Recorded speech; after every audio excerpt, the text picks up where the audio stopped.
बंदी छोड़ सतगुरु रामपाल जी परमेश्वर जी की जय हो। परमपिता परमात्मा सारी सृष्टि के रचनहार, कुल मालिक, असंख्य ब्रह्मांडों के स्वामी, जगत गुरु, तीनों लोकों में प्रवेश करके सबका भरण पोषण करने वाले राजाधिराज, आत्माधार, नाथों के नाथ, देवों के देव, महादेव, सर्वेश्वर, महेश्वर, मृत्युंजय, अजरो अमर, आदि अनादि सनातनी प्रभु, जगत पिता जगदीश्वर, श्री श्री 1008 की उपाधि के वास्तविक अधिकारी, अकाल मूरत शब्द स्वरूपी राम वासुदेव, सर्वगतम ब्रह्म, परम पूज्य, प्रथम पूज्य, परम संत, परम पुरुष, परम धनी, परम दयालु, सत्य कबीर, हक्का कबीर, अल्लाहु कबीर, अल्लाहु अकबर, बाखबर, अल्लाह ताला, जगत के तारणहार, जगत के मुक्तिदाता, जगत के जगन्नाथ, हारे के सहारे, हिंदुओं के राम, मुसलमानों के अल्लाह, सिखों के वाहिगुरु, ईसाइयों के मसीह, दया के सागर दया निधि, करुणा के सागर करुणा निधि, स्वयंभू परिभू, संकट मोचन, कष्ट हरण, मंगल करण, दुख भंजन, अविगत कबीर, निर्विकार निर्विषम परमात्मा, अलय अलेख सतगुरु, आदि अनादि सतगुरु,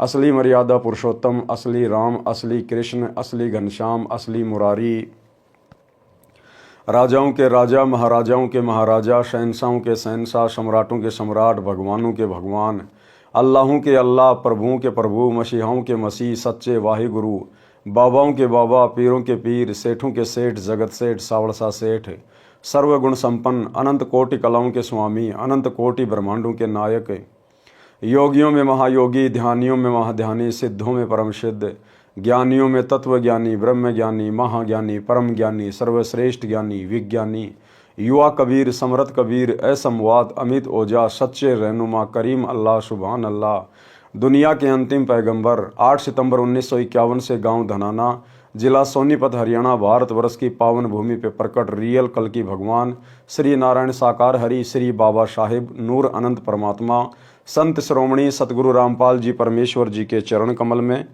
साध संगति से जुड़े हुए देश विदेश से आप और हम सभी सत्सेवक भाई बहनों का अनंत कोटि दंडवत प्रणाम।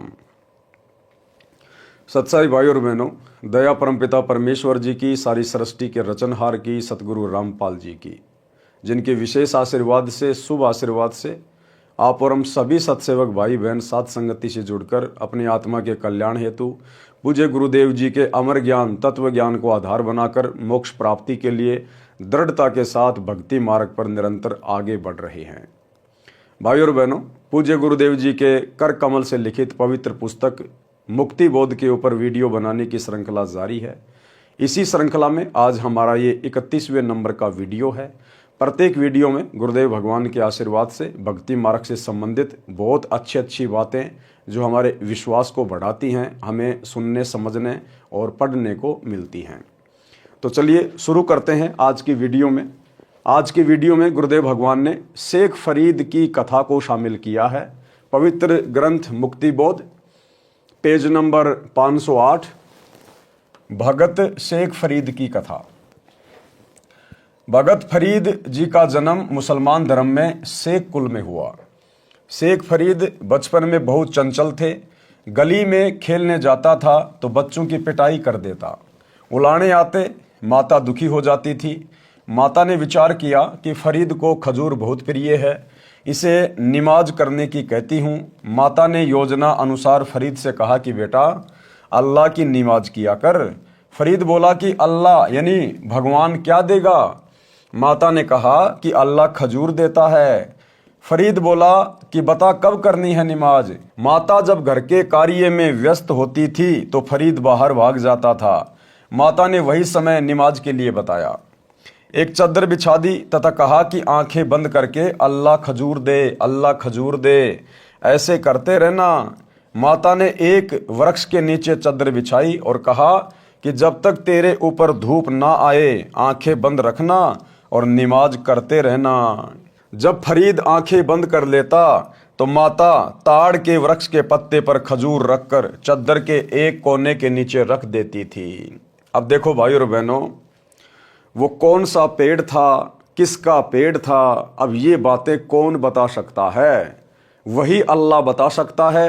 जिस अल्लाह ने इस घटना को जन्म दिया, जिस अल्लाह ने शेख फरीद को जन्म दिया, उसकी माँ को जन्म दिया।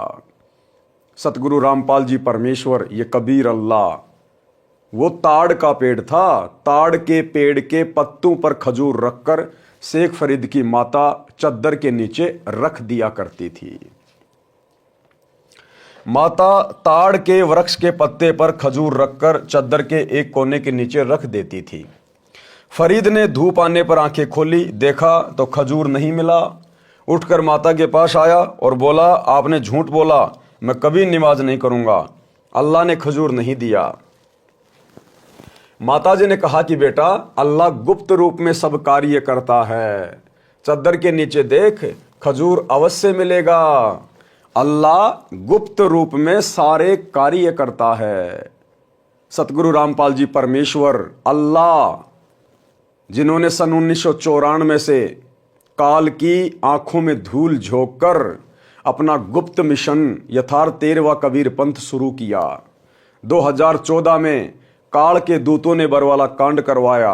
परमेश्वर के पंथ को समाप्त करने की योजना काल ने उनके माध्यम से बनाई। उसके बाद परमात्मा ने गुप्त रूप से अपना मिशन खड़ा किया, उसी प्रकार से चलाया, साध संगति के माध्यम से। यानी अल्लाह गुप्त रूप में अपना कार्य करता है। अल्लाह गुप्त रूप में सब कार्य करता है। चद्दर के नीचे देख, खजूर अवश्य मिलेगा। फरीद ने चद्दर उठाई तो सच में खजूर रखा था। खुशी खुशी खजूर खाया। माता से कहा कि अब कब करनी है नमाज। माता बोली कि मैं बता दिया करूंगी जब नमाज करनी होगी। प्रतिदिन काम के समय चद्दर बिछा देती, फरीद आंखें बंद करके बैठ जाता। माता खजूर रख दिया करती। एक दिन माता जी खजूर रखना भूल गई। फरीद ने धूप आते ही आंखें खोली, खजूर खोजी। चद्दर के नीचे खजूर प्रतिदिन की तरह रखी थी। फरीद खजूर खाता हुआ घूम रहा था। माता विचार करने लगी कि आज मेरे से बड़ी गलती हो गई। फरीद अब कभी नहीं मानेगा, परेशान करेगा। फरीद खजूर खाता खाता माता जी के पास आया। माता ने पूछा कि बेटा, खजूर कहाँ से लाया। बालक फरीद बोला, माँ, अल्लाह तो नमाज के वक्त प्रतिदिन खजूर देता है। माँ बोली कि सच बता। माँ, सच बताता हूं, देख, इस पत्ते में खजूर अल्लाह रख कर जाता है। माता को भी समझ आई कि यह सामान्य बालक नहीं है। बड़ा होकर फरीद घर त्याग कर एक फक्कड़ फकीर का शिष्य बनकर आश्रम में रहने लगा। भाई और बहनों, इस प्रकार की घटनाएं परमात्मा में विश्वास बढ़ाने के लिए परमेश्वर केवल अपनी विशेष आत्माओं के साथ ही करता है।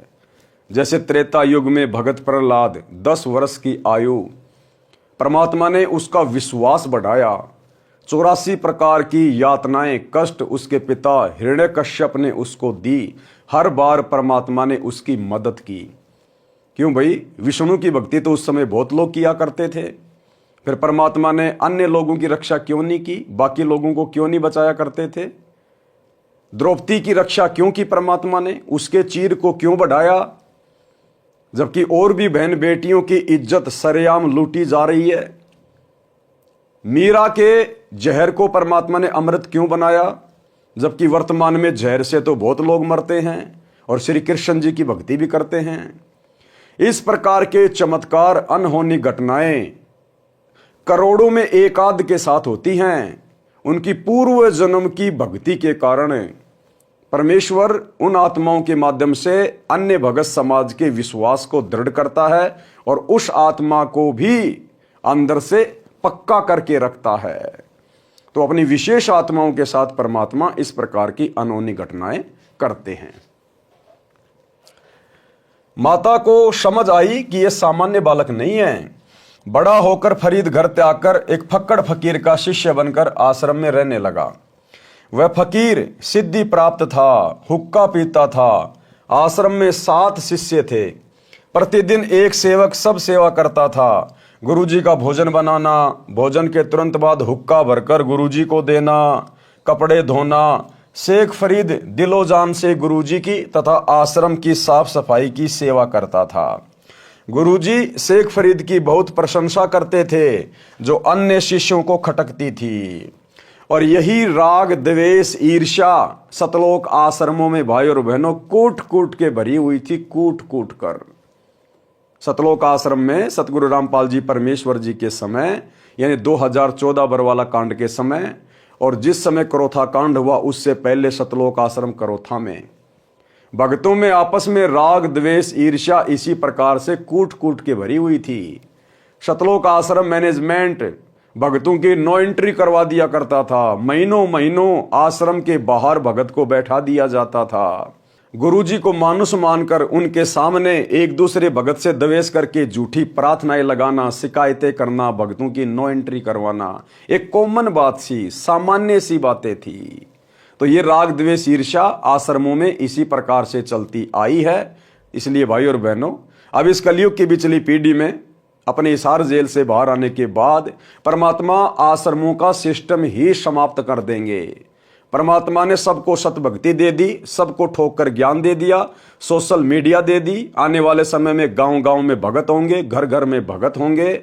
अपनी भक्ति करो, मर्यादा में रहो, नेक नीति से अपना काम करो। आश्रमों का झंझट ही समाप्त है। ये वर्तमान में जितने भी सतलोक आश्रम बनाए जा रहे हैं, ये सब काल प्रेरणा से बनाए जा रहे हैं, काल प्रेरणा से। अन्यथा गुरुदेव ने सबको 5 यज्ञ दे दी अपने अपने घर पर करने के लिए, और सतलोक जाने से पहले परमात्मा इन आश्रमों का टंटा ही समाप्त करके जाएंगे। शेख फरीद दिलो जान से गुरुजी की तथा आश्रम की साफ सफाई की सेवा करता था। गुरुजी शेख फरीद की बहुत प्रशंसा करते थे, जो अन्य शिष्यों को खटकती थी। उन सब ने मिलकर शेख फरीद को गुरुजी के नजरों में गिराने का विचार किया, यानी शेख फरीद की नो एंट्री करवाने का विचार किया, जैसे सतलोक आश्रम में हुआ करता था। और वर्तमान में गुरुदेव के जेल जाने के बाद इन फर्जी सतलोक आश्रमों में ये खेल खेला जा रहा है। पीले पर्चे निकाल कर हिसार जेल में बैठे गुरुदेव भगवान के पास झूठी शिकायतें करके भक्तों की नो एंट्री करवाना। उन सब ने मिलकर शेख फरीद को गुरुजी की नजरों में गिराने का विचार किया। षड्यंत्र रचा कि बारिश का मौसम है, गुरुजी भोजन के तुरंत बाद हुक्का पीते हैं। यदि हुक्का भरने में देरी कोई शिष्य कर देता तो उसे डंडों से पीटता था, कई दिन तक सेवा से वंचित कर देता था। शेख फरीद कभी गलती में नहीं आए थे। एक दिन शेख फरीद ने भोजन बनाया, अग्नि प्रतिदिन की तरह तैयार कर रखी थी। भोजन गुरुजी को खिलाया। चिलम में आग रखने के लिए चूल्हे के पास गया तो देखा आग बुझ चुकी थी। चिलम क्या होती है? हुक्के के ऊपर जिसमें तंबाकू डाल के आग डाली जाती है, उसको कहते हैं चिलम। आग नहीं थी। गुरुजी नाराज ना हो जाए, इस डर से शेख फरीद दौड़ा दौड़ा गांव में गया, जो आधा किलोमीटर की दूरी पर थी। एक माई चूल्हे में अग्नि सुलगाकर रोटी बना रही थी। यानी एक माई थी, वो गीली सूखी लकड़ियों को आग लगाने का प्रयास कर रही थी अपना खाना बनाने के लिए।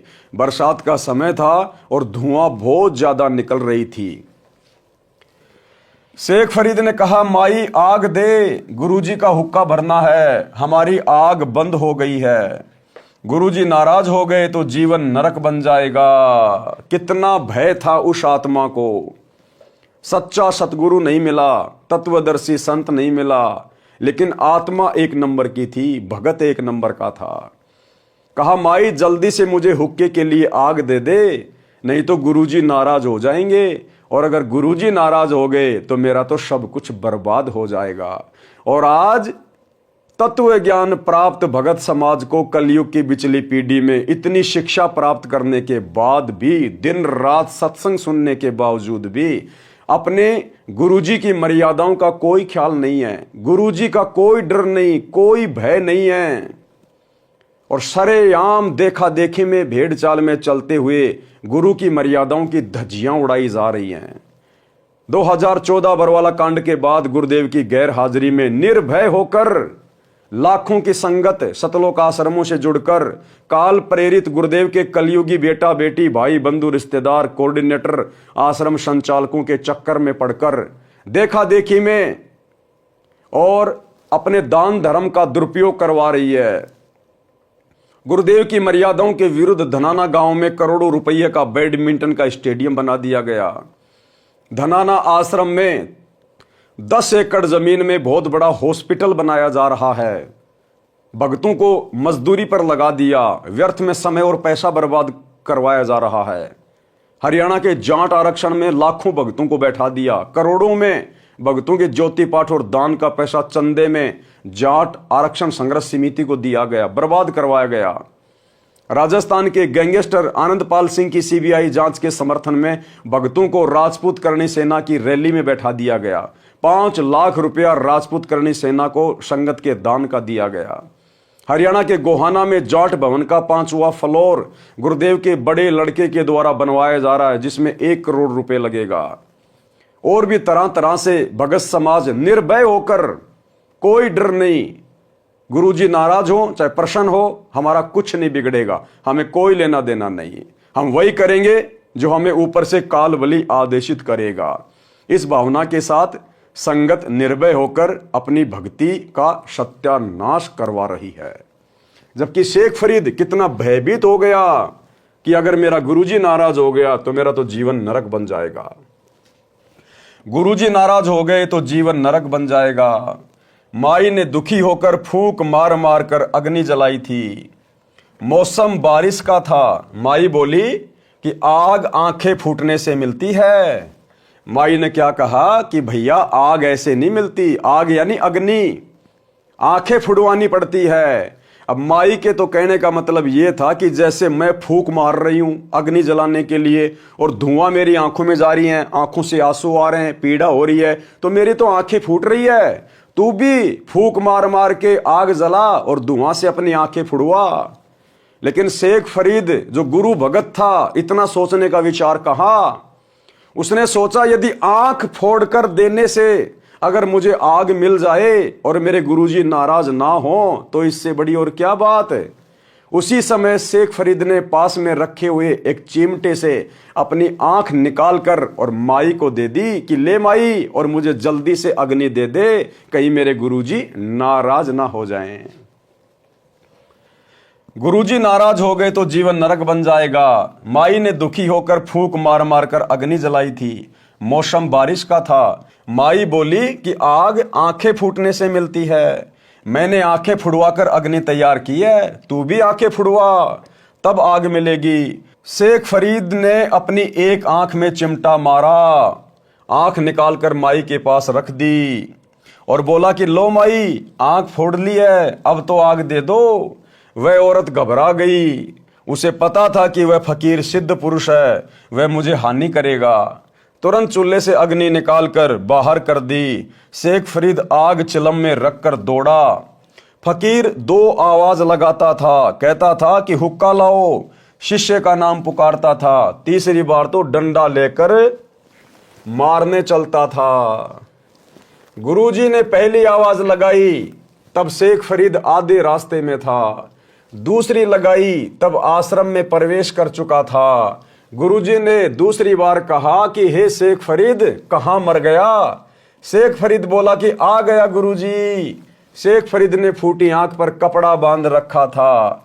गुरुजी को बताया कि बारिश की वजह से आश्रम में आग बुझ गई थी, दौड़कर नगरी से लाया हूं। गुरुजी को अंधेरे में कुछ कम दिखाई देता था। शेख फरीद की आंख पर कपड़ा बंधा देखकर पूछा कि आंख को क्या हो गया। शेख फरीद बोला कि कुछ नहीं गुरुजी, आपकी कृपा से सब ठीक है। ये होते हैं भगत, ये होते हैं वो विशेष पुण्यकर्मी भगत जिनको गुरु अपने हृदय में जगह देता है, जो अधिकारी होते हैं मुक्ति के। अपने गुरु के लिए अपनी आंख फोड़ दी और कोई गिला शिकवा नहीं, कोई शिकायत नहीं, कोई गम नहीं। और गुरु ने देखा कि इसने आंख के ऊपर कपड़ा क्यों बांध रखा है, पूछा तो शेख फरीद ने कहा नहीं नहीं गुरुजी, आपकी कृपा, ये परवरदिगार, आपके रहते सहते आपको दास को क्या हो सकता है, कुछ नहीं गुरुजी, कुछ नहीं। और वर्तमान में हिसार जेल में गुरुजी के पास में प्रार्थनाओं पे प्रार्थना, प्रार्थनाओं पे प्रार्थना, रोजाना हजारों की संख्या में प्रार्थनाएं सतलोक आश्रम के मोबाइल नंबरों पर लिखवाई जाती है नादान संगत के द्वारा। हजारों की संख्या में किसी को जुखाम हो गई तो प्रार्थना, बुखार हो गया तो प्रार्थना। किसी का कोई बेटा बीमार हो गया तो प्रार्थना, किसी को मकान बनवाना है तो प्रार्थना, प्रार्थनाएं प्रार्थनाएं, और प्रार्थनाओं के नाम पे लुट रहे हैं, अपनी अज्ञानता के कारण लुट रहे हैं।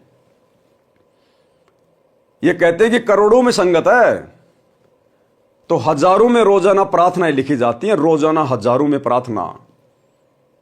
अब हिसार जेल में गुरुदेव भगवान बैठे हैं, सप्ताह में 2 बार उनसे मिला जा सकता है, एक दिन तो वकील मिल सकते हैं, तो वकीलों को तो संगत की प्रार्थनाओं से कोई मतलब नहीं है, और सप्ताह में 1 दिन गुरु का कलयुगी परिवार मिल सकता है, यहां के रूल के अनुसार, गुरु जी के बेटा बेटी उनकी पत्नी जो भी हैं। कम से कम 20 मिनट की मिलाई होती है, ज्यादा से ज्यादा आधा घंटा मान लो। अब आधे घंटे में एक सप्ताह में आप जी गुरु जी के पास में कितनी प्रार्थना लगा सकते हो? जबकि वैसे देखा जाए तो आधे घंटे में तो गुरु जी के परिवार का रोना धोना, झूठी शिकायतें एक दूसरे की, वही पूरी नहीं होती। फिर भी मान लीजिए ये लोग संगत के भी कुछ प्रार्थना लगाते हैं, तो आधे घंटे में आप जी 15 मिनट तो ले लो, गुरु जी का परिवार अपनी बातें करता है, 15 मिनट मान लीजिए संगत की प्रार्थना लगा रहा है। अब 15 मिनट में कितनी प्रार्थना लगा देगा? 1 मिनट बताने में लगेगा, तो कम से कम गुरु जी को 1 मिनट जवाब देने में भी लगेगा। तो 10 प्रार्थनाओं से ज्यादा 15 मिनट में संगत की प्रार्थना नहीं हो सकती। तो एक सप्ताह में संगत की कितनी प्रार्थना पहुंची गुरुदेव के पास? 10। और एक सप्ताह में कितनी प्रार्थना इकट्ठी हो जाती है और उनके जवाब भी दे दिए जाते हैं, कई हजारों की संख्या में। तो बाकी प्रार्थनाओं के जवाब कौन दे रहा है? बाकी प्रार्थनाओं के जवाब में ज्योति करवा दो, पाठ करवा दो, ज्योति करवा दो, पाठ करवा दो। ये कॉल सेंटर खोल रखा है सतलोक आश्रम मैनेजमेंट हरियाणा ने, कॉल सेंटर। लुटे जाओ ज्योति पाठ के नाम पे, ज्योति पाठ के नाम पे धंधा चल रहा है, धंधा। तो शेख फरीद ने कोई शिकायत नहीं करी, अपना दर्द अपने गुरुजी से बयान नहीं किया। अरे अपने हाथ से और आंख निकाल के दे देना कोई बच्चों का काम नहीं है। अपनी मूंछ के बाल तो पाड़ के दिखा दो 5-7, कितनी पीड़ा होती है, कितना जो है दर्द होता है। और उसके बावजूद अपने गुरुजी से ये नहीं कहा कि गुरुजी मेरी आंख फूट गई, मैंने आंख निकाल के दे दी, ऐसे ऐसे कोई मान बढ़ाई नहीं। चुपचाप नहीं, गुरुजी आपके रहते सहते क्या हो सकता है परमात्मा। तब जाकर भगत उदाहरण के रूप में दुनिया के सामने पेश होते हैं। ऐसे भक्तों का नाम होता है सारी सृष्टि का अल्लाह। ये कबीर भगवान सतगुरु रामपाल जी उस आत्मा का जिक्र अपनी कथाओं में कर रहा है। आप और हम पिछली पीढ़ी वालों को शिक्षा देने के लिए शेख फरीद की कथा को शामिल किया है। तो क्या कहा शेख फरीद ने कि गुरुदेव कुछ नहीं, आपकी दया है, आपके रहते सहते आपके दास को क्या हो सकता है। फरीद बोला कि कुछ नहीं गुरुजी, आपकी कृपा से सब ठीक है। गुरुजी ने भी अधिक ध्यान नहीं दिया। सुबह वह औरत शेख फरीद की आंख एक मिट्टी के ढक्कन पर रखकर आश्रम लाई। फकीर जी से अपनी गलती की क्षमा मांगी और बताया कि आपका शिष्य कल शाम को आग लेने गया था। बोला माई आग दे दे। आश्रम की आग बुझ गई है। गुरुजी भोजन खाते ही हुक्का पीते हैं, हुक्का भरने में देरी हो जाने पर नाराज हो जाते हैं, कई दिन सेवा नहीं देते। यदि गुरुजी नाराज हो गए तो मेरा जीवन नरक बन जाएगा। महिला बोली कि मैंने बड़ी मुश्किल से आग तैयार की थी, मेरी आंख धुएं से लाल हो गई थी, फूंक मार मार कर परेशान थी। मैंने भगत से कह दिया कि आंखें फुड़वा कर आग बनती है, आंखें फुड़वा तब आग मिलेगी। इसने सच में चिमटे से आंख निकाल कर रख दी। बोला कि यदि गुरुजी नाराज हो गए तो आंखें किस काम की। अगर गुरुजी नाराज हो गए तो ये आंखें किस काम की। क्या करूंगा इस सुंदर शरीर का, इस धन का, इस संपत्ति का, इन आंखों का, अगर मेरा गुरुजी रुष्ट हो गया तो।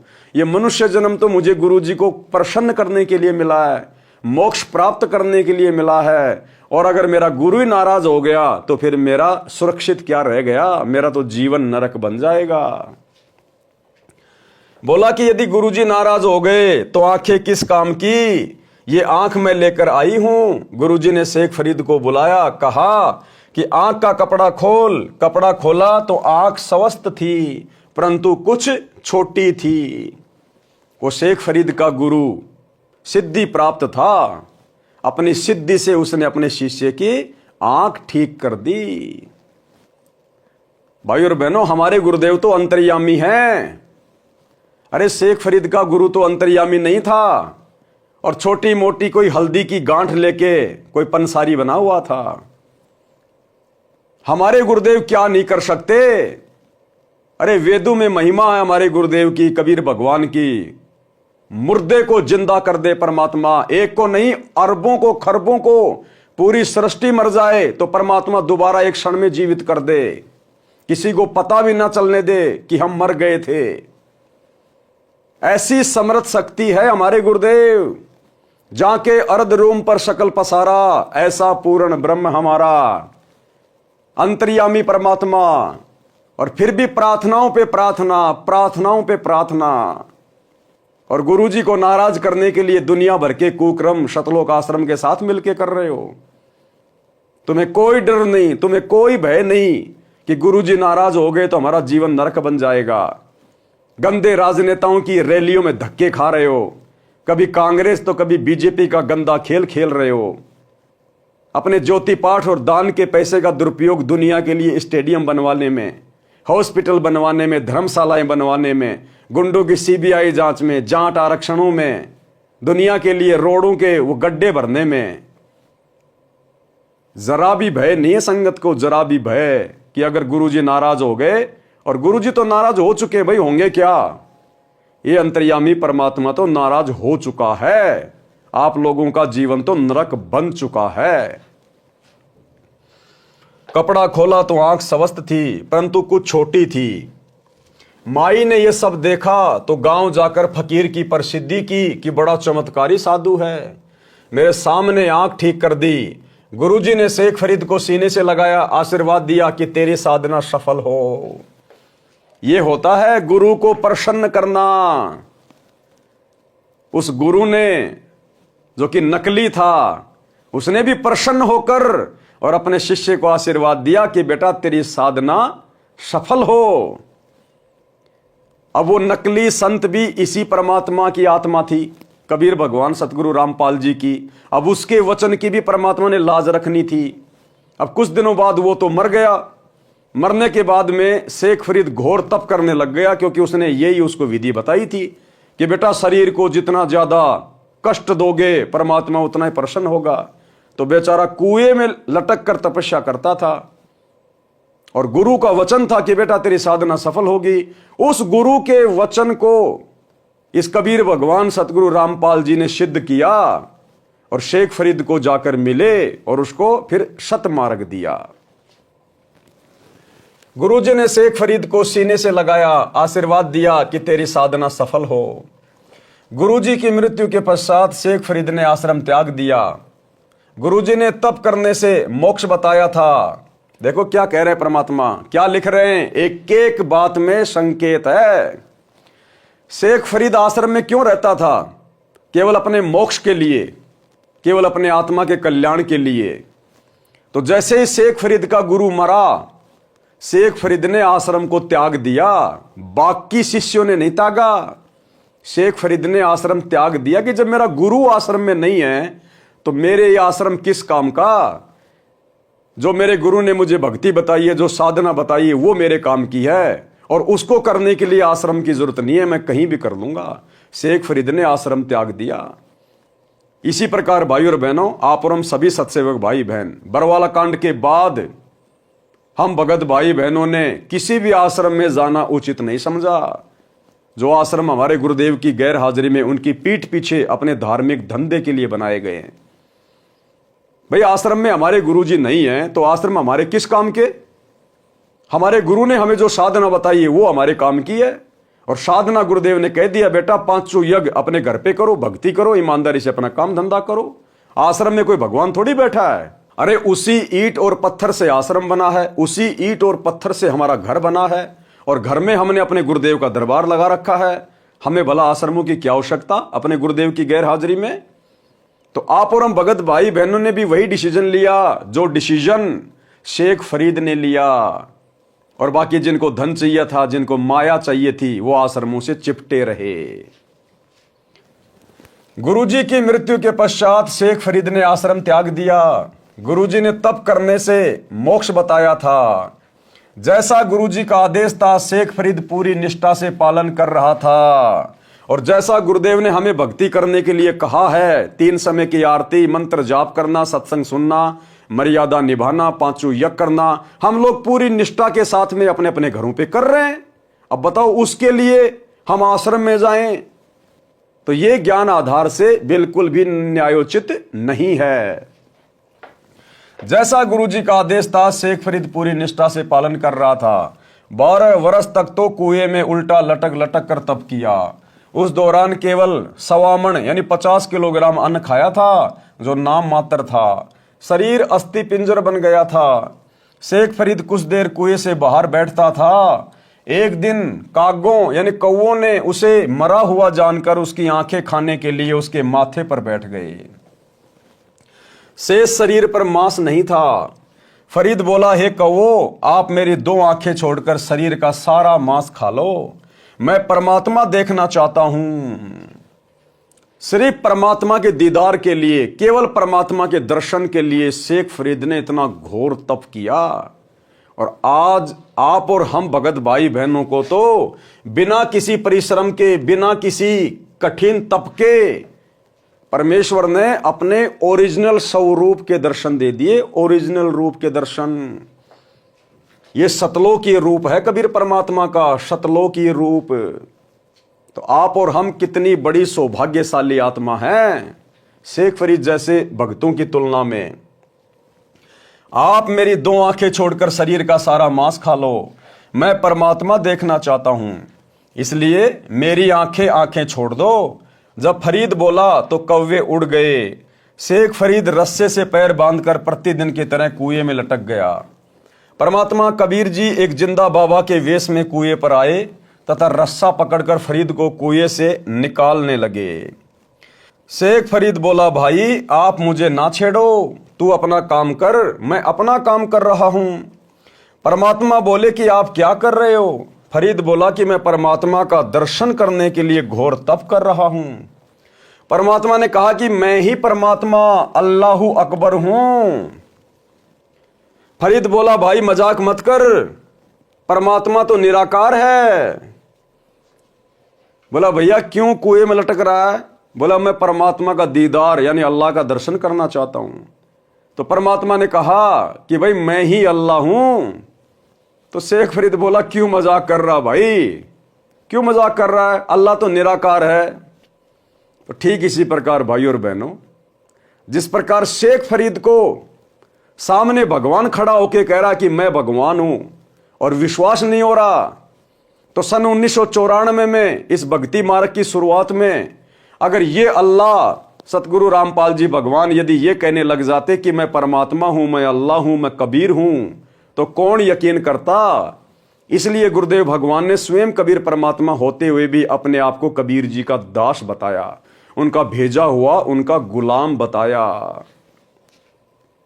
परमात्मा बोले कि आप क्या कर रहे हो? फरीद बोला कि मैं परमात्मा का दर्शन करने के लिए घोर तप कर रहा हूं। परमात्मा ने कहा कि मैं ही परमात्मा अल्लाहु अकबर हूं। फरीद बोला, भाई मजाक मत कर, परमात्मा बेचगुन निराकार है, वह मानस रूप में नहीं आता। परमात्मा ने कहा कि आप कहते हो कि परमात्मा निराकार है, दूसरी ओर कह रहे हो कि परमात्मा के दर्शन के लिए घोर तप कर रहा हूं। कहते हैं घाम और ज्ञान का चमका साई होता है। घाम का मतलब होता है धूप। धूप जैसे किसी आदमी को धूप लगनी हो, गर्मी के समय उसको हैजा होना हो, तो जरा सी धूप लगना ही काफी है, हल्की सी धूप में ही उसको हैजा हो जाएगा। इसी प्रकार जिसको अध्यात्म की बातें समझ में आनी होती है उसके लिए तो एक पॉइंट ही काफी होता है। इसलिए परमात्मा कहते हैं ज्ञान और घाम का चमका ही होता है, जिसको समझ में आना होगा एक झटके में आ जाता है, नहीं तो फिर नहीं होगा। एक समय की बात, और सत्संग जो है एक दिन का बतेरा हो लागना होता है। जैसे आम भाषा में कहा करो ना भाई, गामकार ज्ञान का तो चमकाए साओ से, थोड़े में लाग जाया करो, अल्लाह तो भाई फिर नहीं लगता, चाहे सारी उम्र फिर तो चिकने गड़े हो जाएंगे। कहते हैं घाम और ज्ञान का तो चमका सा ही होता है। शेख फरीद ने चरण पकड़ लिए, तत्व ज्ञान समझा, कबीर परमात्मा के द्वारा बताई गई साधना करके कल्याण करवाया।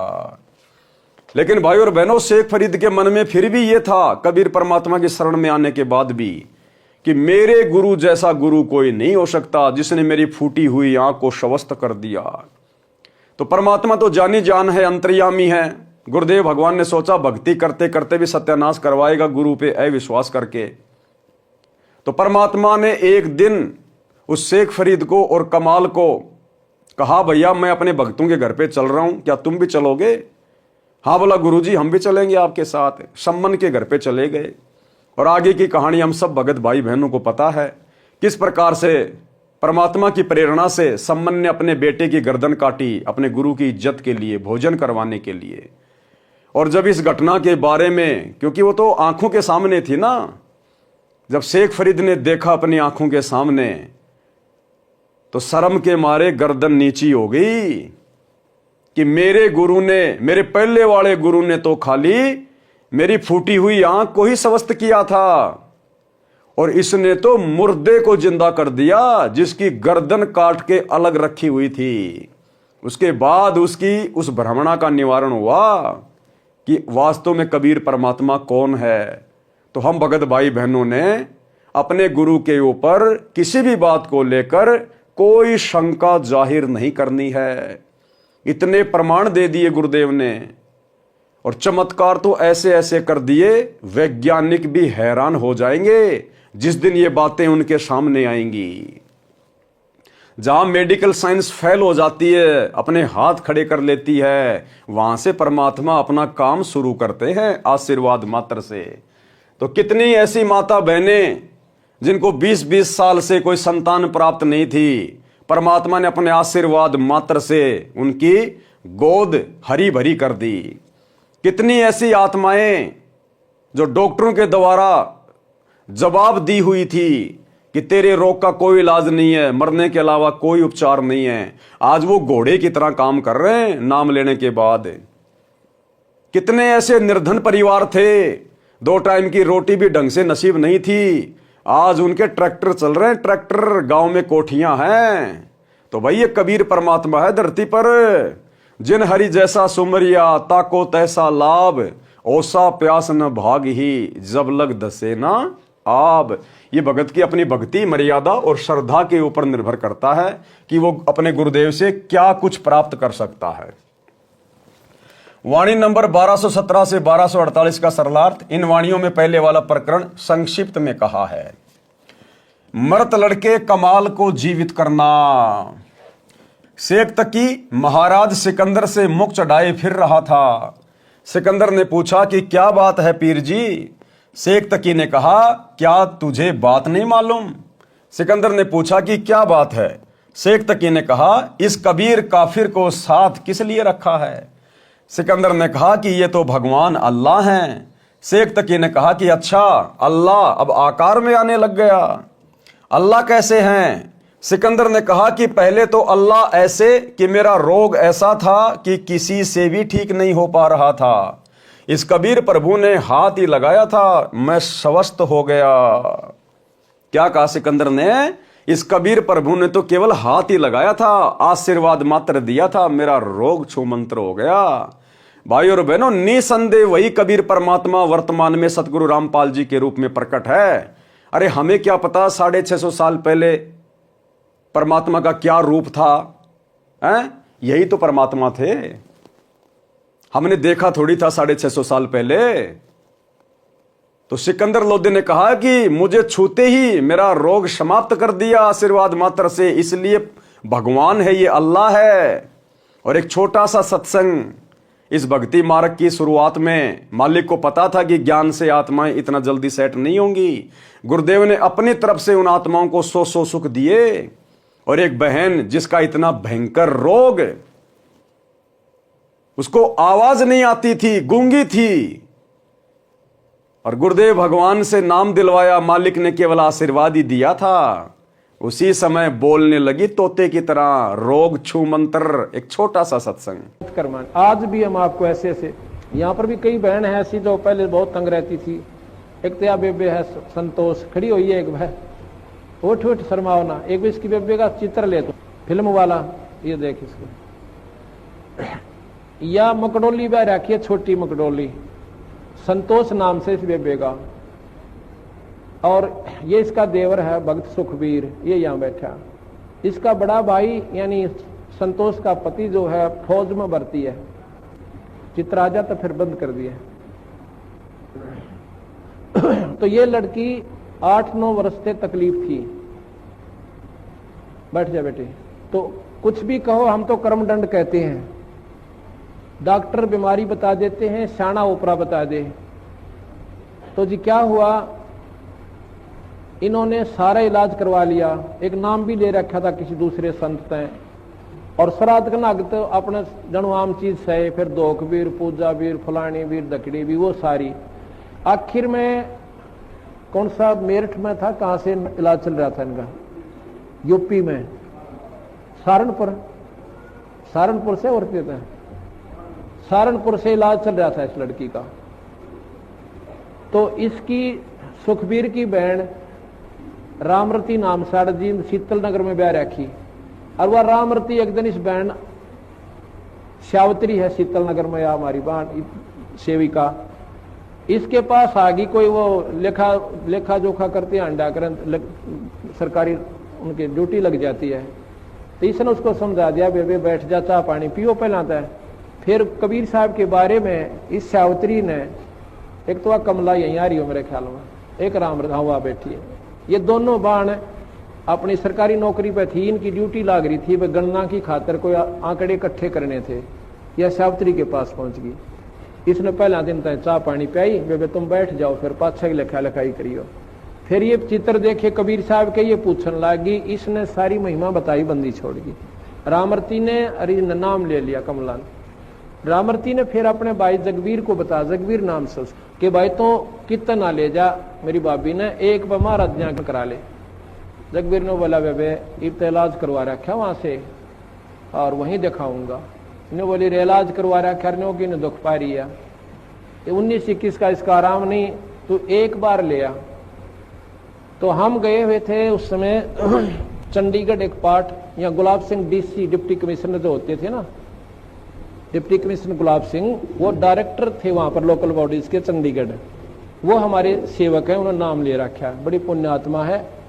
अगर उसका उदाहरण आप देख लो, नहीं सा देवता इंसान हमने नहीं देखा, इतनी नम्र आत्मा, कोई उसमें छल कपट नहीं। तो वहां हम पाठ करने गए जी। हमने आना था 12 तारीख को, हम आए 13 तारीख को, लेट हो गए थोड़े। तो इन्होंने पता था कि 12 महाराज जी ने आना है कुटिया में, तो ये 11 शाम ने पहुंच गए। और या बेहोश पड़ी उड़े या संतोष, हम 12 ना या 12 ने भी मेरे, जगवीर भी हुई रहे इसके साथ, वो फौज में है। वहां पर हाल बना था हमारा एक सत्संग का। हम 13 न पहुंचे इस समय, अगस्त का महीना। तो न्यू बोले जी एक बेबे आ रही है, बहुत घनी बीमार से। बाबा बीमार का के मतलब, हमारे दौरान को डॉक्टर ना वैद नहीं, ये भी ये बीमार है, बीमार आने लगे को अच्छे ढंग का नाम लेने आता नहीं। अपने मन में संकल्प कर रहा मैं। इतने में इसको कुटिया मत ठाक है, वो जगबीर एक दिन और पकड़ कर मेरे पास ले आया। और मैं बाहर बैठा था, ऐसे छां आई हुई थी शाम के समय हाल के अंदर। इनको जब पकड़ के वो ले आए, आप विचार कीजिए, सतकर मानिए, जो ही मेरे पास लाके या संतोष बिठाई और जगबीर को पूछना ये बात इसके पति से, न्यू अर्नो सिर जोड़ रखा, इसकी हालत न्यू नाड़ टेढ़ी हो रही छोरी की। खाट के पास बिठाई, जैसे हम स्वाभाविक वैसे हाथ रखते हैं, बेबे ठीक हो जाएगी बेटी, माड़ा मन ना करे, सब करेंगे, बंदी छोड़। मैंने ऐसे हाथ ऊपर से हटाया भी नहीं था, इतना में यह लड़की न्यू बैठ गई कि जानू इसका कुछ भी कोई ना। बोल सतगुरुदेव, बंदी छोड़ कबीर साहेब। वो बोला जा बेटी सेवा करवा। वहां पर सेवा चल रही थी, सेवक थे, मिस्त्री थे, उनकी रोटी बनानी थी। छोरी ने डट कर रोटी बनवाई, सारा काम करवाया, अगले दिन सारा काम करवाया।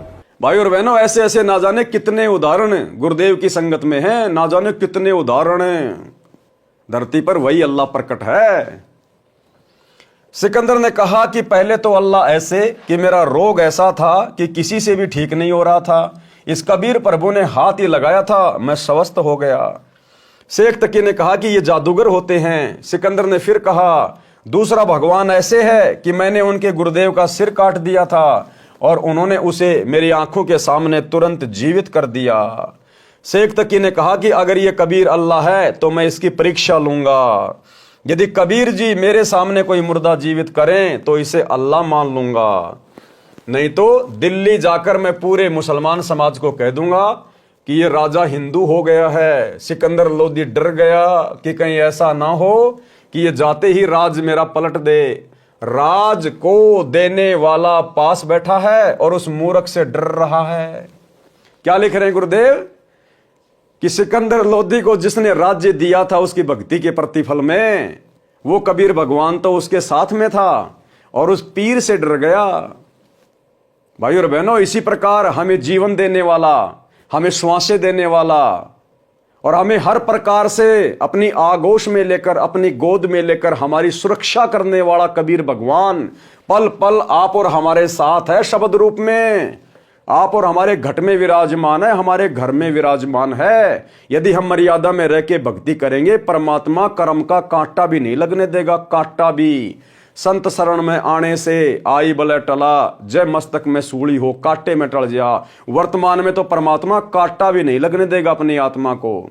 फिर भला हम क्यों डरें, किससे डरें, क्यों हम किसी की चापलूसी करें, क्यों हम दो कोडी के राजनेताओं की रैलियों में धक्के खाएं, क्यों हम लोकलाज में आकर अपनी मर्यादा तोड़ें।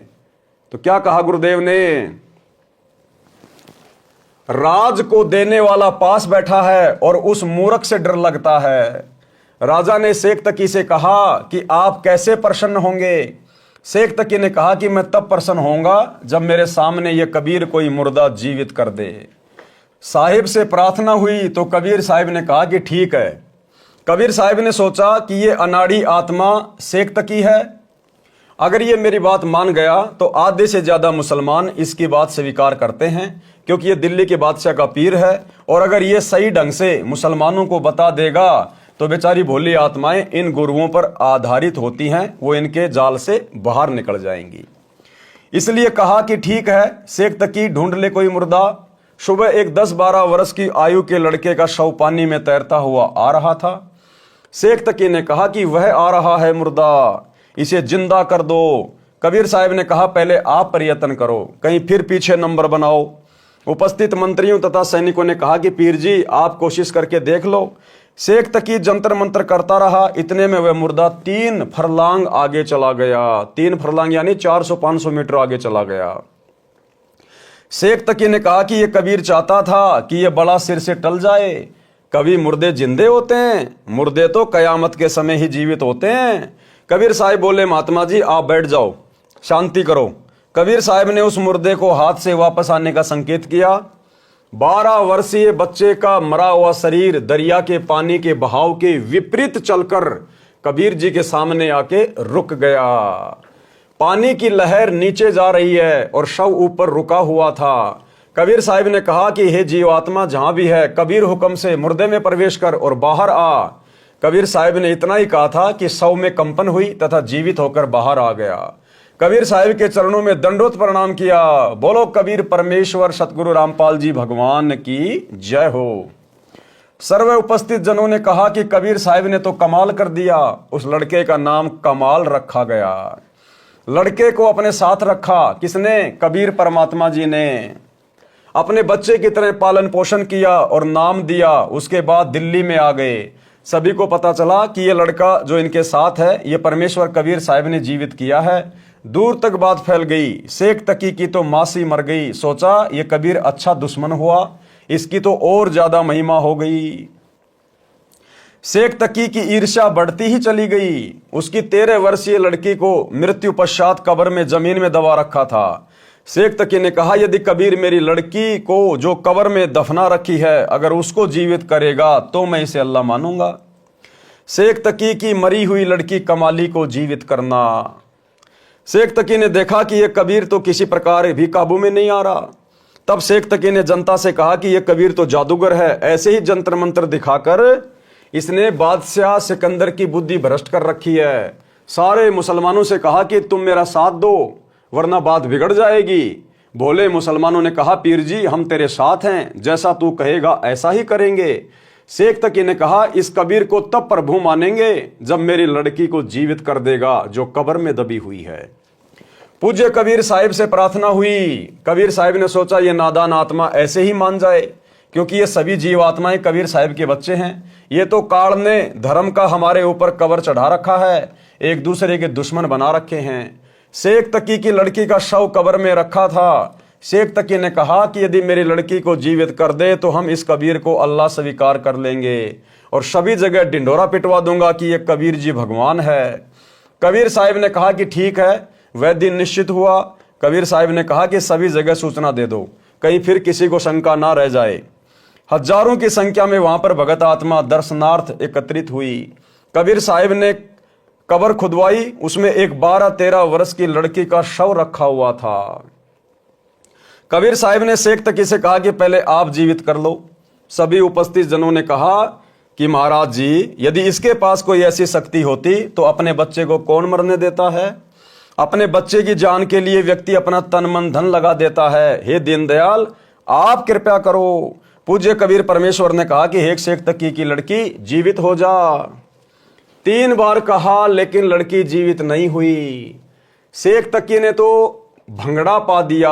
यानी परमात्मा सारी जनता के सामने शेख तकी की नीचता को दिखाना चाहते थे कि ये शेख तकी राग द्वेष ईर्ष्या में कितना पागल हो चुका है, कितना पागल हो चुका है परमात्मा को नीचा दिखाने में।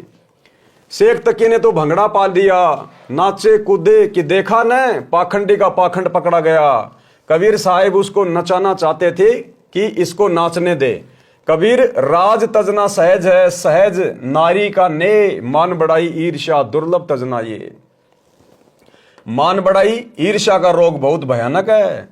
अपनी लड़की के जीवित न होने का दुख नहीं, कबीर साहिब की पराजय की खुशी मना रहा था। कबीर साहिब ने कहा कि बैठ जाओ महात्मा जी, शांति रखो। कबीर साहिब ने आदेश दिया कि हे जीवात्मा जहां भी है, कबीर आदेश से इस शव में प्रवेश करो और बाहर आओ। कबीर साहिब का कहना ही था कि इतने में शव में कंपन हुआ और वह लड़की जीवित होकर बाहर आई। कबीर साहिब के चरणों में दंडवत प्रणाम किया। बोलो सतगुरुदेव भगवान की जय हो। उस लड़की ने 1.5 घंटे तक कबीर साहिब की कृपा से प्रवचन किए। कहा, हे भोली जनता, ये भगवान आए हुए हैं, पूर्ण ब्रह्म अनंत कोटि ब्रह्मांड के परमेश्वर हैं। क्या तुम इसको एक मामूली जुलाहा धानक मान रहे हो? हे भूले भटके प्राणियों, ये आपके सामने स्वयं परमेश्वर आए हैं और हम सत्सेवक भाई बहन पिछले 10 वर्षों से ढिंढोरा पीट रहे हैं अपने ही भगत भाई बहनों को समझाने के लिए जो गुरुजी से उपदेश प्राप्त हैं, गुरुजी के परिवार को समझाने के लिए, कोऑर्डिनेटरों को समझाने के लिए कि भैया गुरुजी स्वयं परमात्मा है, परमेश्वर हैं, कबीर हैं। नकली कबीर का दाढ़ी मूछ वाली फोटो का प्रकट दिवस मत मनाओ जून में। अपने गुरुजी का 8 सितंबर के दिन सतगुरु प्रकट दिवस मनाओ। घर घर में गुरुदेव को भोग लगाओ। ये परमात्मा है, अल्लाह है, परमेश्वर है, लेकिन उनके कान के ऊपर जूं भी नहीं रेंग रही। हे भूले भटके प्राणियों, ये आपके सामने स्वयं परमेश्वर आए हैं। इनके चरणों में गिरकर अपने जन्म मरण का दीर्घ रोग कटवाओ और शतलोक चलो, जहां पर जाने के बाद जीवात्मा जन्म मरण के चक्कर से बच जाती है। कमाली ने बताया कि इस काल के जाल से बंदी छोड़ कबीर साहिब के बिना कोई नहीं छुटवा सकता। भक्ति मुक्ति के दाता सतगुरु। चाहे हिंदू पद्धति से तीर्थ व्रत गीता भागवत रामायण महाभारत पुराण उपनिषद वेदों का पाठ करना, राम कृष्ण ब्रह्मा विष्णु शिव शेरावाली आदि माया आदि भवानी प्रकृति देवी ज्योति निरंजन की उपासना भी क्यों ना करें। जीव 84 लाख प्राणियों के शरीर में कष्ट से नहीं बच सकता और मुसलमान पद्धति से भी जीव काल के जाल से नहीं छूट सकता। जैसे रोजे रखना, ईद बकरीद मनाना, 5 वक्त नमाज करना, मक्का मदीना में जाना, मस्जिद में बंग देना आदि सब व्यर्थ है। कमाली ने सभी उपस्थित जनों को संबोधित करते हुए अपने पिछले जन्मों की कथा सुनाई, जो उसे कबीर साहिब की कृपा से याद हो आई, जो कि आप पूर्व में पढ़ चुके हैं। यानी वो कमाली पहले राबिया थी, राबिया वाली आत्मा। कबीर साहिब ने कहा कि बेटी अपने पिता के साथ जाओ। वह लड़की बोली, मेरे वास्तविक पिता तो आप हैं, ये तो नकली पिता है, इसने तो मैं मिट्टी में दबा दी थी, मेरा और इसका हिसाब बराबर हो चुका है। सभी उपस्थित व्यक्तियों ने कहा कि कबीर परमेश्वर ने कमाल कर दिया। कबीर साहिब ने लड़की का नाम कमाली रख दिया और अपनी बेटी की तरह रखा और नाम दिया। उपस्थित व्यक्तियों ने हजारों की संख्या में कबीर परमेश्वर से उपदेश ग्रहण किया। अब शेख तकी ने सोचा कि यह तो और भी बात बिगड़ गई, मेरी तो सारी प्रभुता गई। भाइयों और बहनों, एक छोटा सा सत्संग ताकि हमें दृढ़ विश्वास हो कि कमाल और कमाली को किसने जीवित किया था, कौन है वो कबीर वर्तमान में। एक छोटा सा सत्संग जिसमें गुरुदेव भगवान कह रहे हैं, इसी घटना का जिक्र करते हुए कमाल को जिंदा करना, कमाली को जिंदा करना। तो गुरुदेव कह रहे हैं ये तो हमने आंखों से देखा है, कमाल को जीवित करना और कमाली को जीवित करना, इन घटनाओं को तो हमने आंखों देखा है और कानों सुना है। क्या कह रहे हैं गुरुदेव कि हमने आंखों देखा है और कानों सुना है। तो कौन हुए सतगुरु रामपाल जी भगवान, जिन्होंने उस घटना को आंखों देखा और कानों सुना? स्वयं कबीर परमात्मा, जिन्होंने 650 साल पहले मृत कमाल को और मृत कमाली को मुर्दे से जिंदा किया। सुनिए। अब परमात्मा कबीर जी का भेद है वेदों में, वो क्या करता है? जैसा कि अभी गरीबदास साहिब जी ने अपने भगवान कबीर जी के बारे में बताया कि सतगुर जो चाहे सो करही, जो चाहे सो करही, 14 कोट दूत जम डरही, ऊत भूत जम त्रास निवारे, और चित्रगुप्त के इस काल धर्मराज के कागज पाड़े। अब जैसा आपने सुना कि कबीर परमेश्वर ने, एक कमाल नाम का लड़का मुर्दा था, दरिया में बहता हुआ जा रहा था। शेख तकी जो सिकंदर लोधी राजा दिल्ली के बादशाह का धार्मिक गुरु था, उसकी फड़क निकालने के लिए, उसका भ्रम निवारण करने के लिए परमेश्वर ने एक मुर्दा, जो कि परिवार के लोगों ने उसको मरने के उपरांत जल प्रवाह कर दिया था, और वो वहां से कम 150 किलोमीटर चल के दरिया में बहता हुआ आ चुका था। उसको जीवित किया, धर्मराज के दरबार से छुड़वा लाए वो परमात्मा। ऐसे ही एक शेख तकी जो धार्मिक पीर था सिकंदर लोधी राजा का, उसने आखिर में ये शर्त रख दी कि मैं कबीर को अल्लाह तब मानूंगा जब ये मेरी लड़की को जीवित कर दे जो कब्र में दबा रखी है। मृत्यु हो चुकी थी 12-13 वर्ष की कन्या की, और वो एक कब्र में दबा रखी थी। महीना सारा हो गया था, महीना 20 दिन हो गए थे। तब परमेश्वर ने कई हजार व्यक्तियों के सामने, राजा सिकंदर लोधी के सामने और पीर के सामने वो कब्र फड़वा के और कहा था, हे जीव आत्मा जहां भी है, कबीर हुक्म से वापस आ, इस शरीर में प्रवेश कर बेटी बाहर आ। तुरंत ही वो लड़की जीवित होकर के परमात्मा के चरणों में दंडवत प्रणाम किया। बोलो सतगुरुदेव। तो ये तो परमात्मा की लीला प्रत्यक्ष हमने सुनी और देखी है, अब वेद गवाही दे रहे हैं इसकी। सिकंदर लोधी बादशाह का ऐसादे जलन का रोग ठीक करना। एक बार दिल्ली के बादशाह सिकंदर लोधी को जलन का रोग हो गया। जलन का रोग ऐसा होता है जैसे किसी का आग में हाथ जल जाए, उसमें पीड़ा बहुत होती है। जलन के रोग में कहीं से शरीर जला दिखाई नहीं देता, परंतु पीड़ा अधिक होती है, उसको जलन का रोग कहते हैं।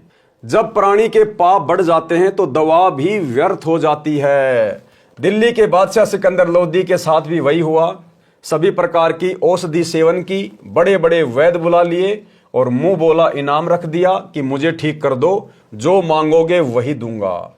दुख में व्यक्ति पता नहीं क्या संकल्प कर लेता है। सभी उपाय निष्फल हुए। उसके बाद अपने धार्मिक काजी, मुल्ला, संतों आदि सबसे अपना आध्यात्मिक इलाज करवाया, परंतु सब असफल रहा। जब हम दुखी हो जाते हैं तो हिंदू और मुसलमान नहीं रहते, फिर तो कहीं पर भी रोग कट जाए वहीं पर चले जाते हैं। वैसे तो हिंदू कहते हैं कि मुसलमान बुरे और मुसलमान कहते हैं कि हिंदू बुरे, और बीमारी हो जाए तो फिर हिंदू व मुसलमान नहीं देखते।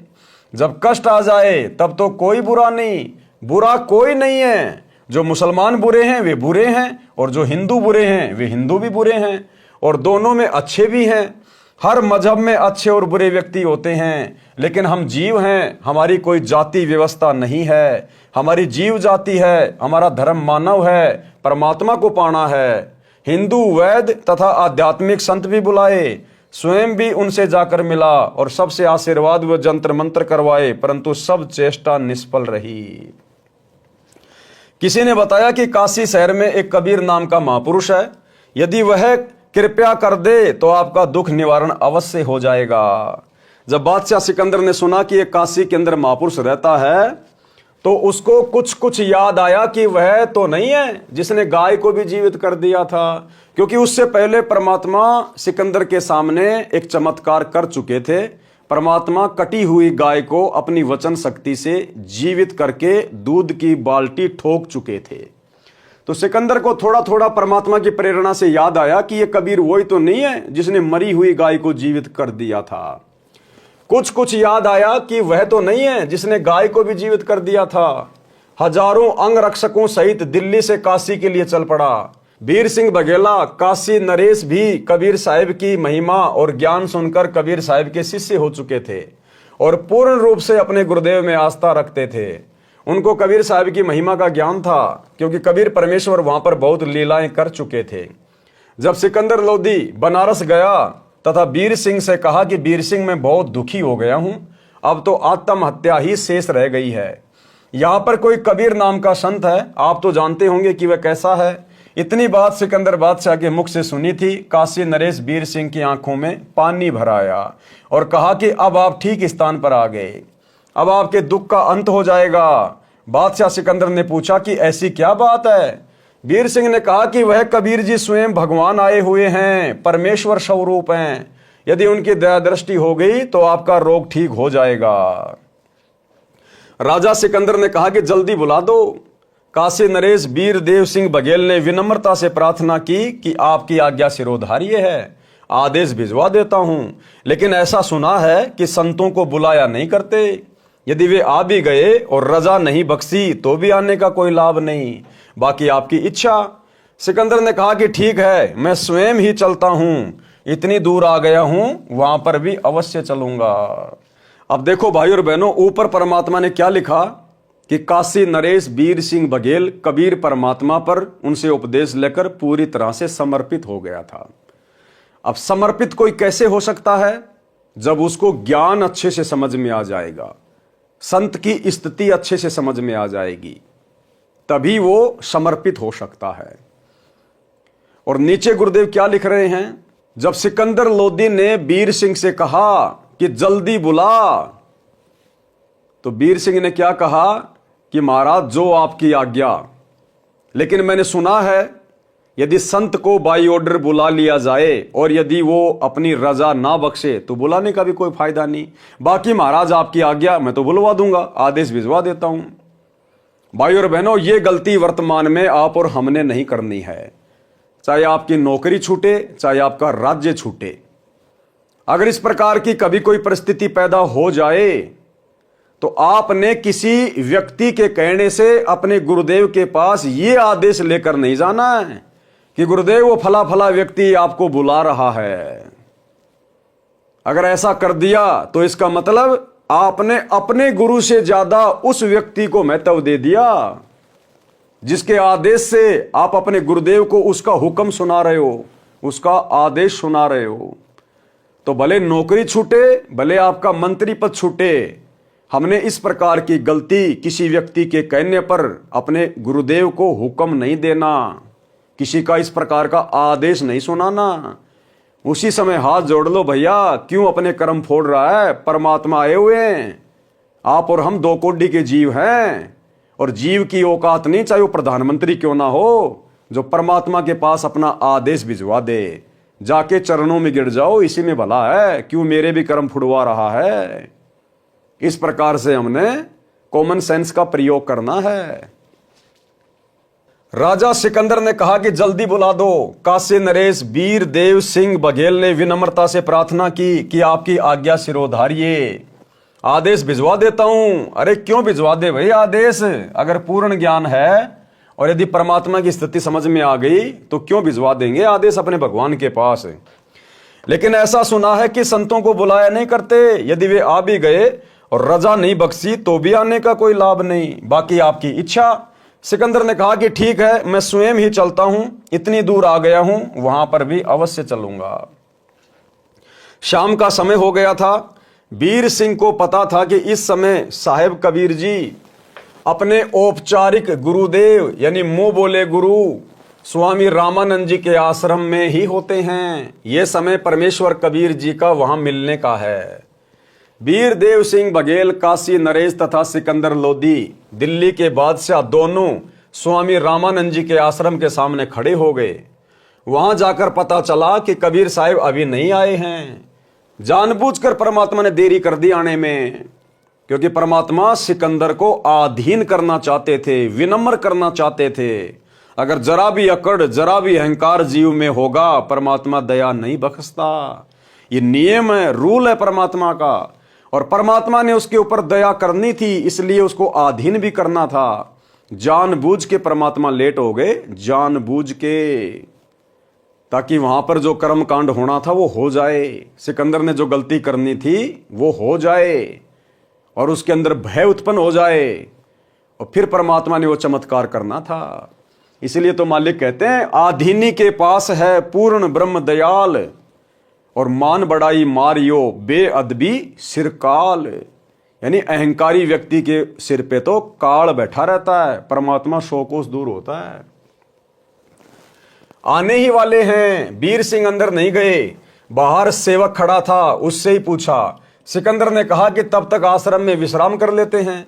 राजा वीर सिंह ने स्वामी रामानंद जी के द्वारपाल सेवक से कहा कि रामानंद जी से प्रार्थना करो कि दिल्ली के बादशाह सिकंदर लोधी आपके दर्शन भी करना चाहते हैं और साहिब कबीर का इंतजार भी आपके आश्रम में ही करना चाहते हैं। सेवक ने अंदर जाकर रामानंद जी को बताया कि दिल्ली के बादशाह सिकंदर लोधी आए हैं। रामानंद जी मुसलमानों से घृणा करते थे। रामानंद जी ने कहा कि मैं इन मलेच्छों मुसलमानों की शक्ल भी नहीं देखना चाहता। अब भाई और बहनों, कहां तो रामानंद भी तो कबीर परमात्मा का भगत था और दिल्ली का बादशाह चलकर आश्रम में आ रहा था, लेकिन रामानंद ने उनको एंट्री नहीं दी। उस भगत ने अपने आश्रम में राजनेताओं को एंट्री नहीं दी। भले ही वो मुसलमानों से घृणा करता था, लेकिन उसके बावजूद भी उसने मुसलमान को एंट्री नहीं दी, मुसलमान राजा को, जो कि राजा था। जैसे आज वर्तमान में भारत का प्रधानमंत्री नरेंद्र मोदी है, इसी प्रकार उस समय वो भारत का प्रधानमंत्री था सिकंदर लोधी। उस भगत ने अपने आश्रम में उसको एंट्री नहीं दी। और वर्तमान में क्या हो रहा है? वर्तमान में गुरुदेव का परिवार, ये कोऑर्डिनेटर सतगुरु रामपाल जी के भगत जो सतलोक आश्रमों से जुड़े हुए हैं, बिन बुलाए मेहमान की तरह 2 कोडी के राजनेताओं की रैलियों में जा जाके धक्के खा रहे हैं। 2 कोडी के राजनेताओं की रैलियों में धक्के। अरे रामानंद ने तो चलो इस कारण से उस प्रधानमंत्री को, राजा को अपने आश्रम में एंट्री नहीं दी क्योंकि वो मुसलमानों से नफरत करता था। तो इसी प्रकार आप और हम भगत भाई बहन अपने गुरुजी के वचन में बंधे हुए हैं कि भक्तों का राजनीति से कोई मेल नहीं है। भक्ति में राजनीति हानि का सौदा है। हमने राजनेताओं के पीछे नहीं दौड़ना है। हमने इस आधार से 2 कोडी के राजनेताओं के पीछे नहीं दौड़ना चाहिए, लेकिन इसके बावजूद भी अपने गुरुजी की मर्यादाओं को तुड़वाकर संगत को 2 कोडी के राजनेताओं से जोड़ा जा रहा है। संगत में पीले पर्चे भेज भेज कर कोऑर्डिनेटरों के माध्यम से बीजेपी की सदस्यता दिलवाई जा रही है। अरे हमसे तो वो रामानंद लाख गुना अच्छा था। अगर वर्तमान में कोई मंत्री और प्रधानमंत्री अगर इन सतलोक आश्रमों में आना चाहे तो ये लोग तो दामाद की तरह उसको पता नहीं क्या क्या खिलाएंगे, क्या क्या उसको कहां कहां उसको बैठाएंगे। भाई जब ये राजनेताओं की रैलियों में बिना बुलाए मेहमान की तरह भक्तों को भेज देते हैं, तो सोचो अगर इनके आश्रम में कोई राजनेता आ गया वर्तमान में, तो ये गुरुदेव का परिवार तो अपनी पलके बिछा देगा उनके स्वागत में, अपना कलेजा निकाल के खिला देगा उनको, क्योंकि इनको तो राजनेता पार करेंगे, इनको तो मान बढ़ाई चाहिए, इनको भक्ति नहीं चाहिए। इन्होंने राजनेताओं को खुश करना है, भगवान को खुश नहीं करना। तो रामानंद ने तो मुसलमान समझकर उसको एंट्री नहीं दी, और हम भक्तों ने वर्तमान में गुरुजी का आदेश मानकर हमने राजनेताओं के पीछे नहीं दौड़ना चाहिए था। लेकिन फिर भी गुरुदेव के परिवार ने नरेंद्र मोदी की रैली में 2024 में सोनीपत के गोहाना में भक्तों को बसों में बैठा बैठा के, गर्मी के समय में धूल उड़ रही है, और भक्तों को वो व्यर्थ की निंदा चुगली सुनने के लिए उस रैली में भेज दिया गया। अब नरेंद्र मोदी कौन सा अपनी रैली में सृष्टि रचना सुनाएगा? राहुल गांधी ने ये कर दिया, कांग्रेस ने वो कर दिया, और हम ये कर देंगे, हम वो कर देंगे, झूठ के पुलिंदे। और राजनेताओं के पास क्या है? तो क्या लेके आई बोली वाली संगत? वहां जाके निंदा चुगली सुनने गई ना। और गुरुदेव ने क्या कहा? व्यर्थ की निंदा चुगली सुनना भगत को पाप का भागी बनाती है। तो भाई और बहनों, ये काल का भयंकर जाल, इस जाल में काल ने संगत को गुरुदेव की गैर हाजिरी में पूरी तरह से जकड़ा हुआ है। रामानंद जी ने कहा कि मैं इन मलेच्छों मुसलमानों की शक्ल भी नहीं देखना चाहता, कह दो कि बाहर बैठ जाएगा। जब सिकंदर लोदी ने यह सुना तो क्रोध में भरकर, क्योंकि राजा में अहंकार बहुत होता है और वो दिल्ली का बादशाह, कहा कि ये 2 कोड़ी का महात्मा दिल्ली के बादशाह का अनादर कर सकता है, तो साधारण मुसलमान के साथ ये कैसा व्यवहार करता होगा, इसको मजा चखा दूं। रामानंद जी अलग आसन पर बैठे थे। सिकंदर लोदी ने जाकर रामानंद जी की गर्दन तलवार से काट दी, वापस चल पड़ा। और फिर उसको याद आया कि मैं जिस कार्य के लिए आया था और वह काम अब पूरा नहीं होगा। कहा कि वीर सिंह, देख मैं क्या जुल्म कर बैठा, मेरे बहुत बुरे दिन हैं, चाहता हूं अच्छा करना और होता है बुरा। कबीर साहिब के गुरुदेव की हत्या कर दी, अब वे कभी भी मेरे ऊपर दया दृष्टि नहीं करेंगे। मुझे तो ये दुख भोग कर ही मरना पड़ेगा, मैं बहुत पापी जीव हूं। ये कहता हुआ आश्रम से बाहर की ओर चल पड़ा।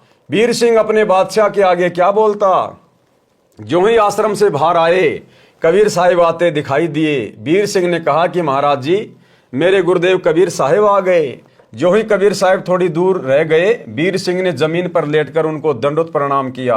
अब सिकंदर बहुत घबराया हुआ था, अगर उसने ये जुल्म नहीं किया होता तो वह दंडवत नहीं करता, और दंडवत नहीं करता तो साहिब उस पर रजा भी नहीं बख्श पाते, क्योंकि वह नियम होता है। अब ये जुल्म परमात्मा ने अपनी मर्जी से जानबूझ के करवाया, जानबूझ के। सिकंदर लोधी के भाग्य में रामानंद की गर्दन काटना नहीं था। जिस प्रकार से सम्मन के हाथ से अपने बेटे की गर्दन काटना नहीं लिखा हुआ था, उनकी परीक्षा के लिए परमात्मा ने परिस्थितियां बनाई, क्योंकि मालिक को पता था कि सिकंदर लोधी को जलन का रोग है और ये मेरे पिछले जन्मों की आत्मा है, और वर्तमान में मुझे एक उदाहरण पेश करना है। तो परमेश्वर ने जानबूझकर परिस्थितियां ऐसी पैदा कर दी, तो परमात्मा ने जानबूझ के परिस्थितियां ऐसी बना दी कि यदि सिकंदर लोधी का जलन का रोग ठीक करना है तो पहले उसको आधीनी भाव में लाना पड़ेगा। तो परमात्मा ने ऐसी प्रेरणा कर दी, पंडित रामानंद जी में एकदम से उखड़ गया कि मुसलमानों की नो एंट्री। उधर से सिकंदर लोधी को गुस्सा आ गया, उसने जाकर पंडित जी की गर्दन काट दी। अब पंडित रामानंद जी को भी परमात्मा ने शिक्षा देनी थी कि भैया, एक तरफ तो तू भक्ति कर रहा है और मुसलमानों से तू राग द्वेष करता है, तेरी भक्ति सफल कैसे होगी?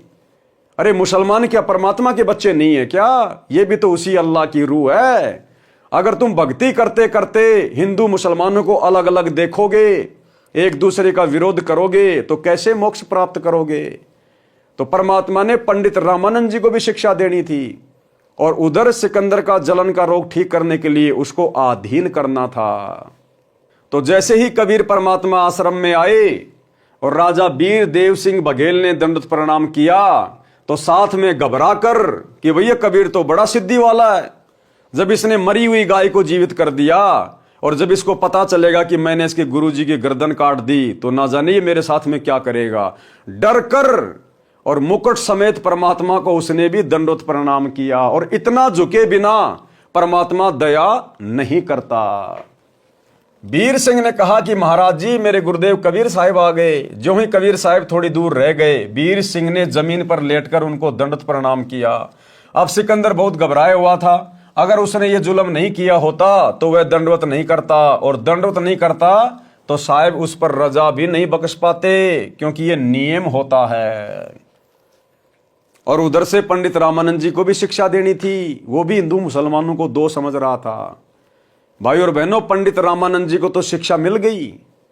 उसके बाद उसने तो मुसलमानों को अपना भाई मान लिया। लेकिन ये वर्तमान के भगत, तत्वज्ञानी भगत, कलयुग की बिचली पीढ़ी वाले भगत, ये कोऑर्डिनेटर सतगुरु रामपाल जी का परिवार, इन आश्रमों में जाने वाली भीड़, ये कब मुसलमानों को अपना भाई मानेगी, कब परमात्मा की आत्मा मानेगी। अभी कुछ ही दिन पहले बजरंग दल वाले, विश्व हिंदू परिषद वाले मध्य प्रदेश में बांग्लादेश के मुसलमानों के खिलाफ रैलियां निकाल रहे थे, नारेबाजी कर रहे थे। और इधर से सतलोक आश्रम मैनेजमेंट हरियाणा ने अपने कोऑर्डिनेटरों के माध्यम से हजारों की संगत को मध्य प्रदेश में बांग्लादेश के मुसलमानों के खिलाफ बजरंग दल वालों की रैलियों में बैठा दिया। अरे कहां गया तुम्हारा नारा जो तुम दुनिया में भोगते रहते हो, चिल्लाते रहते हो कि जीव हमारी जाति है, मानव धर्म हमारा, हिंदू मुस्लिम सिख ईसाई धर्म नहीं कोई न्यारा। कहां गया तुम्हारा नारा, कहां गया तुम्हारा ज्ञान। तुम्हारी बुद्धि को चूहे कुतर गए, चूहे। तुम्हें कुछ भी दिखाई नहीं देता। आज भी तुम्हें हिंदू मुसलमान दो दिखाई दे रहे हैं।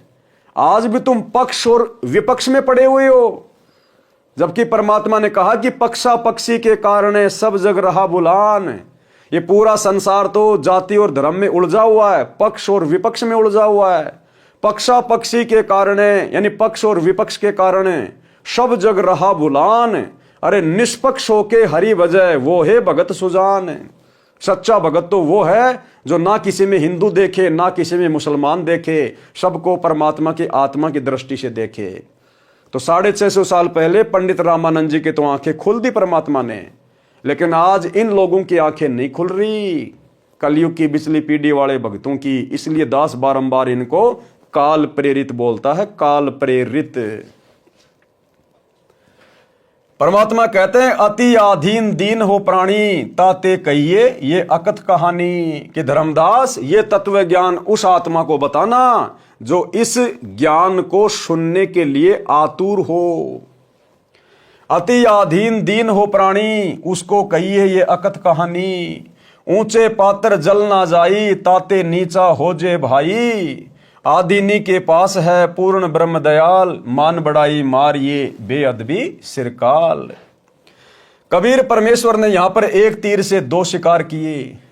स्वामी रामानंद जी में धर्म भेदभाव की भावना शेष थी, जैसे आज सतलोक आश्रम मैनेजमेंट हरियाणा में गुरुदेव के परिवार में इन कोऑर्डिनेटरों में धर्म भेदभाव की भावना शेष है, कूट कूट के भरी है। स्वामी रामानंद जी में धर्म भेदभाव की भावना शेष थी, वह भी निकालनी थी। रामानंद जी मुसलमानों को हिंदुओं से अभी भी भिन्न तथा हे मानते थे। सिकंदर में अहंकार की भावना थी, यदि वह नम्र नहीं होता तो कबीर साहब कृपया नहीं करते तथा सिकंदर स्वस्थ नहीं होता। वीर सिंह को देखकर तथा डरते हुए सिकंदर लोधी ने भी दंडवत प्रणाम किया। कबीर परमेश्वर जी ने दोनों के सिर पर हाथ रखा और कहा, दो दो नरेश आज मुझ गरीब के पास कैसे आए हैं, मुझ गरीब को कैसे दर्शन दिए। परमेश्वर कबीर जी ने अपना हाथ उठाया भी नहीं था कि सिकंदर का जलन का रोग समाप्त हो गया।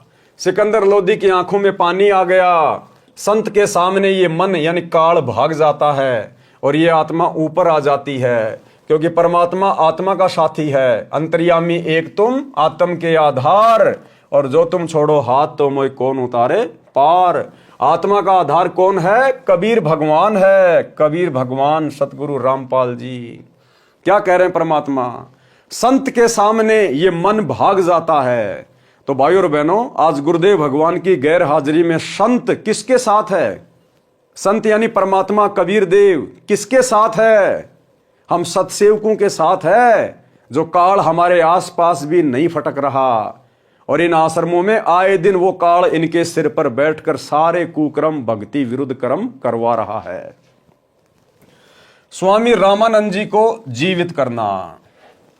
सिकंदर लोदी ने पैर पकड़कर छोड़े नहीं और रोता ही रहा। परमेश्वर जाने जान होते हुए भी कबीर साहिब ने सिकंदर लोदी दिल्ली के बादशाह से पूछा, क्या बात है?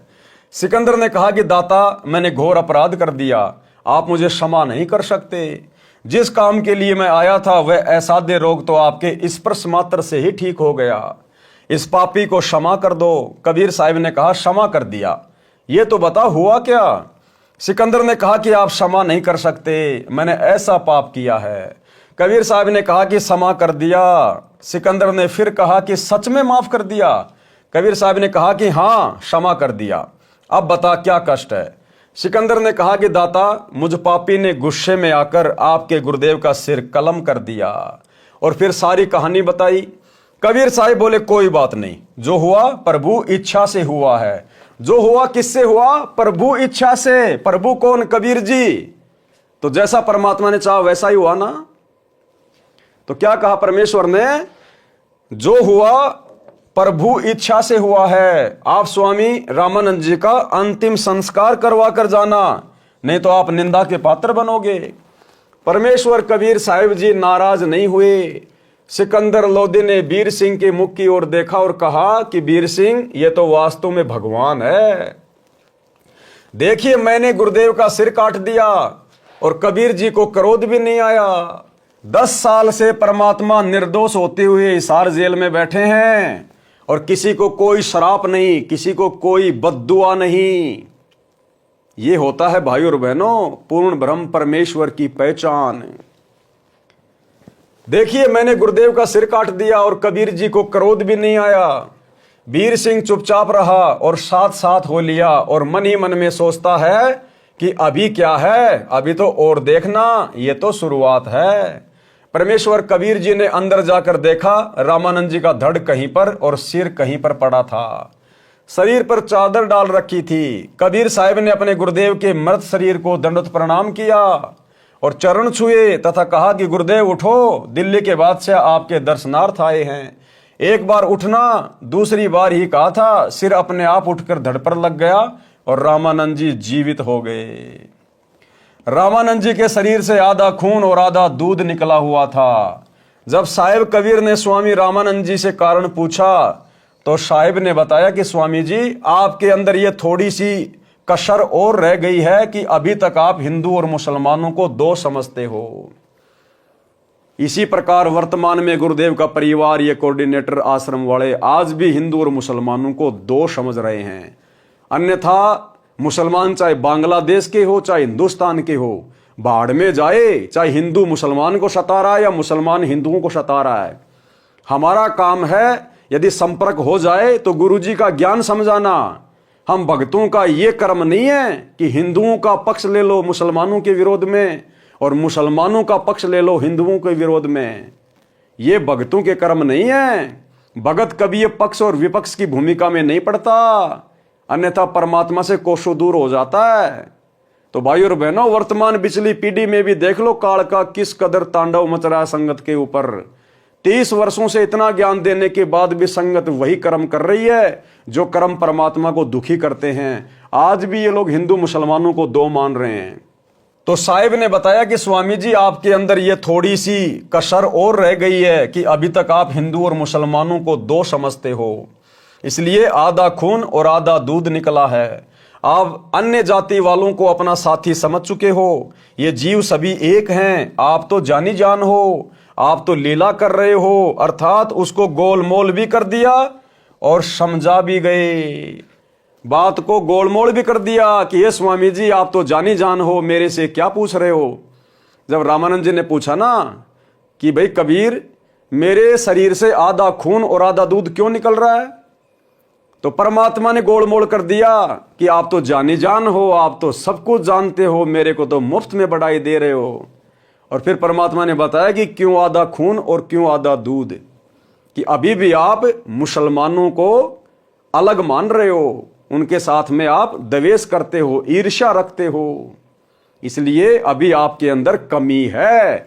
तो परमात्मा ने रामानंद जी को समझा भी दिया और बात को गोलमोल भी कर दिया। ठीक इसी प्रकार भाई और बहनों, वर्तमान में हिसार जेल से जो विशेष संदेश आ रहे हैं, इन संदेशों में परमात्मा सतलोक आश्रम मैनेजमेंट हरियाणा के पाखंड का जिक्र भी कर देते हैं और थोड़ी देर बाद में उनकी बड़ाई करके और हम सत्सेवकों की थोड़ी सी हल्की सी, अब हम उसको बुराई तो नहीं कह सकते, लेकिन वर्तमान परिस्थितियों के अनुसार जो लीला कर रहे हैं गुरुदेव, उसको बुराई ही कहा जाएगा। हम सत्सेवकों को परमात्मा थोड़ा सा धमका कर और सतलोक आश्रम मैनेजमेंट हरियाणा को खुश करके कि बच्चों बहुत बढ़िया सेवा कर रहे हो, बहुत अच्छी सेवा कर रहे हो, मेरी आत्मा गदगद हो गई, तो परमात्मा उनको खुश भी कर देते हैं कि ये भक्ति पे लगे रहे नालायक। और असलियत भी परमात्मा बीच बीच में बता देते हैं कि तुम कितने घटिया स्तर पर जा रहे हो, तुम तो जगत वालों से भी गए गुजरे हो, जगत वालों से भी गए गुजरे। एक छोटी सी 2 मिनट की ऑडियो सतलोक आश्रम वालों के लिए गुरुदेव क्या कह रहे हैं, सुनिए। विचार करना होगा कि हम कौन है, कहां से आए। आपस में खेचातानी रखते हो अभी भी भगत हो गए। अच्छे इंसान तो जगत वाले बिना करते ऐसा जैसे भगत कर रही है। अच्छे इंसान तो जगत वाले बिना करते ऐसा जैसे भगत कर रही है। अच्छे इंसान तो जगत वाले बिना करते ऐसा जैसे भगत कर रही है। किसी को छोटी सी सेवा दे देते, कोऑर्डिनेटर बना दिया, वो ने सोचा मैं खुदा बन गया। और इतना शिक्षा तो बने, मजदूर बनो सीखो, मजदूर। और कई देखा है कि कोऑर्डिनेटर या जिसकी जो भी व्यवस्था लगाई जाए तो व्यवहार भी ठीक नहीं करते, धमकान लग जाते, फुरकान लग जाते। और कुछ ऐसी भी शिकायतें आई हैं जो बहन बेटियों के साथ गलत मैसेज भी डालते हैं। तो वो दुष्ट लोग ना तो कोऑर्डिनेटर के योग्य है ना वो भगत के योग्य। और कुछ ऐसी भी शिकायतें आई हैं जो बहन बेटियों के साथ गलत मैसेज भी डालते हैं। तो वो दुष्ट लोग ना तो कोऑर्डिनेटर के योग्य है ना वो भगत के योग्य। और कुछ ऐसी भी शिकायतें आई हैं जो बहन बेटियों के साथ गलत मैसेज भी डालते हैं। तो वो दुष्ट लोग ना तो कोऑर्डिनेटर के योग्य है ना वो भगत के योग्य। तो ऐसा तो संगत माई कुसंगत उपजेगी, और ऐसी कुसंगत होगी फिर हम रखेंगे नहीं उसको खेत में। किसान उस कुबाड़ को पाड़ कर खेत तो बाहर फेंक देता है, तो उसको आप मिशन से निकाल दिया जाया करेगा। सुधर जाओ, एक के नहीं सुनी जाया करती, दिशात्मक शिक्षा दी जाती है, अमल कर लो इन पे। कर्म बतेरे फोड़ लिए, इस ज्ञान का असर क्या हुआ? थोड़ा सा सुख होते हो फिर पक्के एजेंट काल के बन जाते हैं, बकवाद वही करनी, भगवान से दूर हो जाना। थोड़ा सा सुख होते हो फिर पक्के एजेंट काल के बन जाते हैं, बकवाद वही करनी, भगवान से दूर हो जाना। थोड़ा सा सुख होते हो फिर पक्के एजेंट काल के बन जाते हैं, बकवाद वही करनी, भगवान से दूर हो जाना। तो भाई और बहनों, आज भी धरती पे वही कबीर परमात्मा है जिसने रामानंद जी की बड़ाई भी कर दी और रामानंद जी को समझा भी दिया और बात को गोलमोल भी कर दिया। ये सभी जीव एक हैं, आप तो जानी जान हो, आप तो लीला कर रहे हो, अर्थात उसको गोलमोल भी कर दिया और समझा भी दिया। कबीर अलख इलाई एक है, नाम धर्या दोए। अब देखो ये कितनी गहरी वाणियां हैं भाई और बहनों, ये सांकेतिक वाणियां हैं। और ये 7 संगतियां परमात्मा ने इसीलिए शुरू करवाई हैं ताकि इन संकेतों को समझकर हम अपने गुरुदेव को परमात्मा के रूप में हृदय से स्वीकार कर लें। आज भगत समाज जिस प्रकार से अपने गुरु को मानुष मान रहा है और भगवान मानता है, कबीर मानता है उस दाढ़ी मूंछ वाली नकली फोटो को, तो परमात्मा क्या समझाना चाह रहे हैं? कबीर अलख इलाई एक है, नाम धराया दो, कि वो परमात्मा एक ही है और नाम धराए दो। कैसे? गुरु और गोविंद। जबकि वो गोविंद यानी कबीर परमात्मा खुद ही गुरु बनता है, लेकिन फिर भी आज गुरुदेव भगवान अपने आप को क्या कहते हैं? मैं तो कबीर जी का भेजा हुआ संत हूं, उनका भेजा हुआ दास हूं। है वो एक ही परमात्मा, लेकिन यहां पर डबल डबल रोल कर रहा है। क्या कह रहे हैं मालिक? अलख इलाई एक है, यानी वो कबीर भगवान अल्लाह एक ही है, लेकिन नाम धराया दोए। एक नाम से दुनिया जानती है कबीर, कबीर परमात्मा, और दूसरा नाम वर्तमान में क्या रख लिया? संत रामपाल, संत रामपाल। तो क्या कह रहे हैं गुरुदेव? अलख इलाई एक है, नाम धराया दोए। कहे कबीर दो नाम सुन, भरम पड़ो मत कोई। अरे ये 2 नाम सुन के भरम में मत पड़ जाना। कि हमारे गुरुजी अलग हैं और कबीर जी अलग हैं। वो एक ही शक्ति है। अरे वो एक ही शक्ति कबीर भगवान।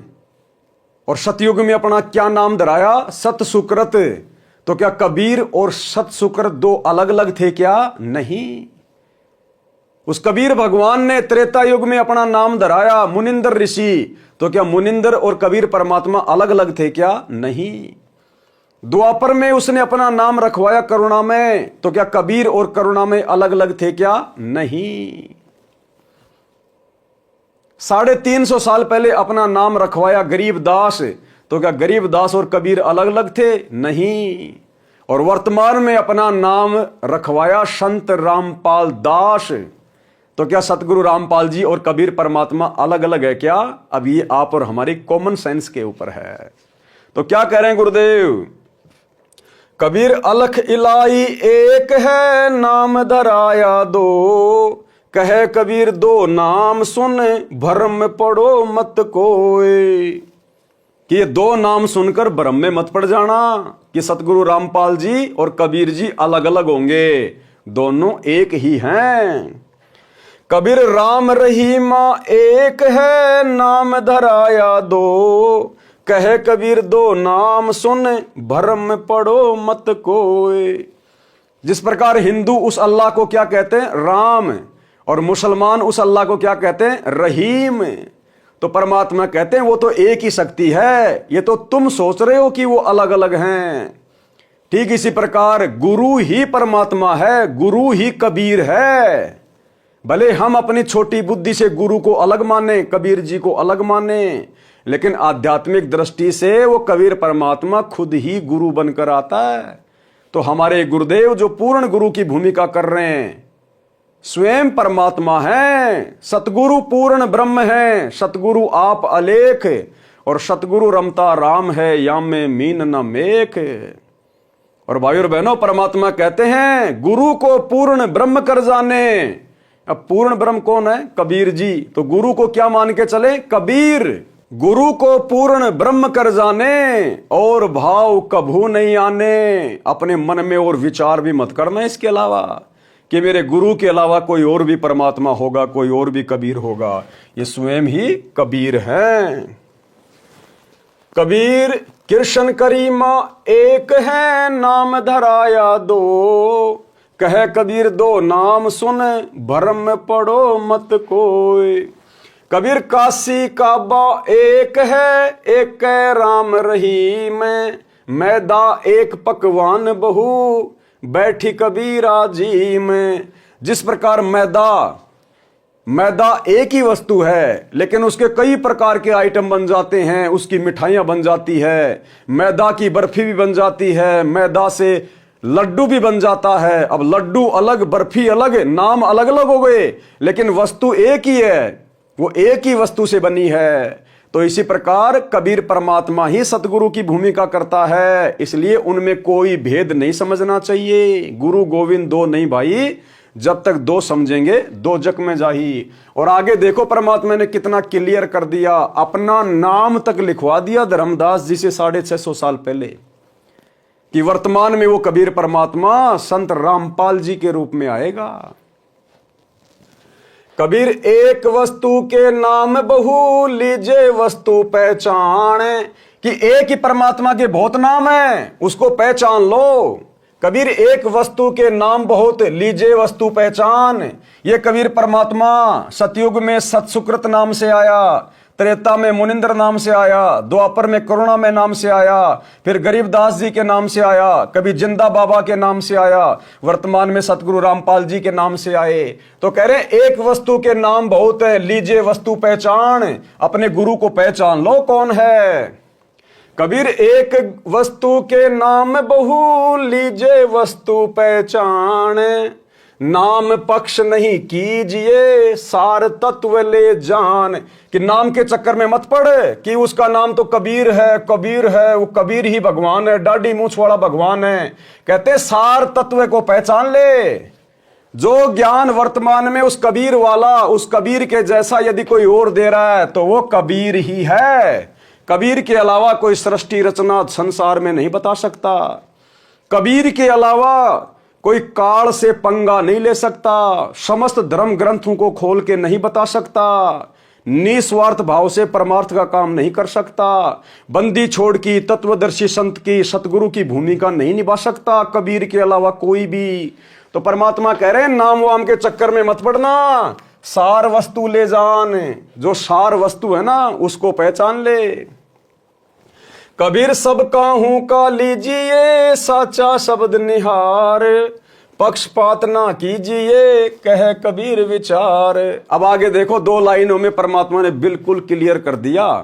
650 साल पहले धर्मदास जी से लिखवा दिया कि कलयुग की पिछली पीढ़ी में कबीर किस नाम से आएगा। कबीर राम कबीरा एक है दूजा कबू ना होए। कबीर राम कबीरा एक है। अब सांसारिक दृष्टि में तो दुनिया यह समझेगी कि जो दशरथ पुत्र राम है उसके बारे में कहा गया है कि राम कबीरा एक है, लेकिन आध्यात्मिक दृष्टि से हमने क्या समझना है, राम यानी रामपाल। राम कबीरा एक है क्योंकि मालिक को पता था कलयुग की पिछली पीढ़ी में जब मैं रामपाल दास के नाम से जाऊंगा, 8 सितंबर 1951 को गांव धनाना में जाके प्रकट होऊंगा, लीला करूंगा, ये काल इतनी आसानी से मेरे भक्तों को मुझे परमात्मा नहीं मानने देगा। उस दाढ़ी मूंछ वाली फोटो के पीछे लगा देगा भक्तों को, जैसे पहले राम और श्री कृष्ण की फोटो के पीछे लगा रखा था।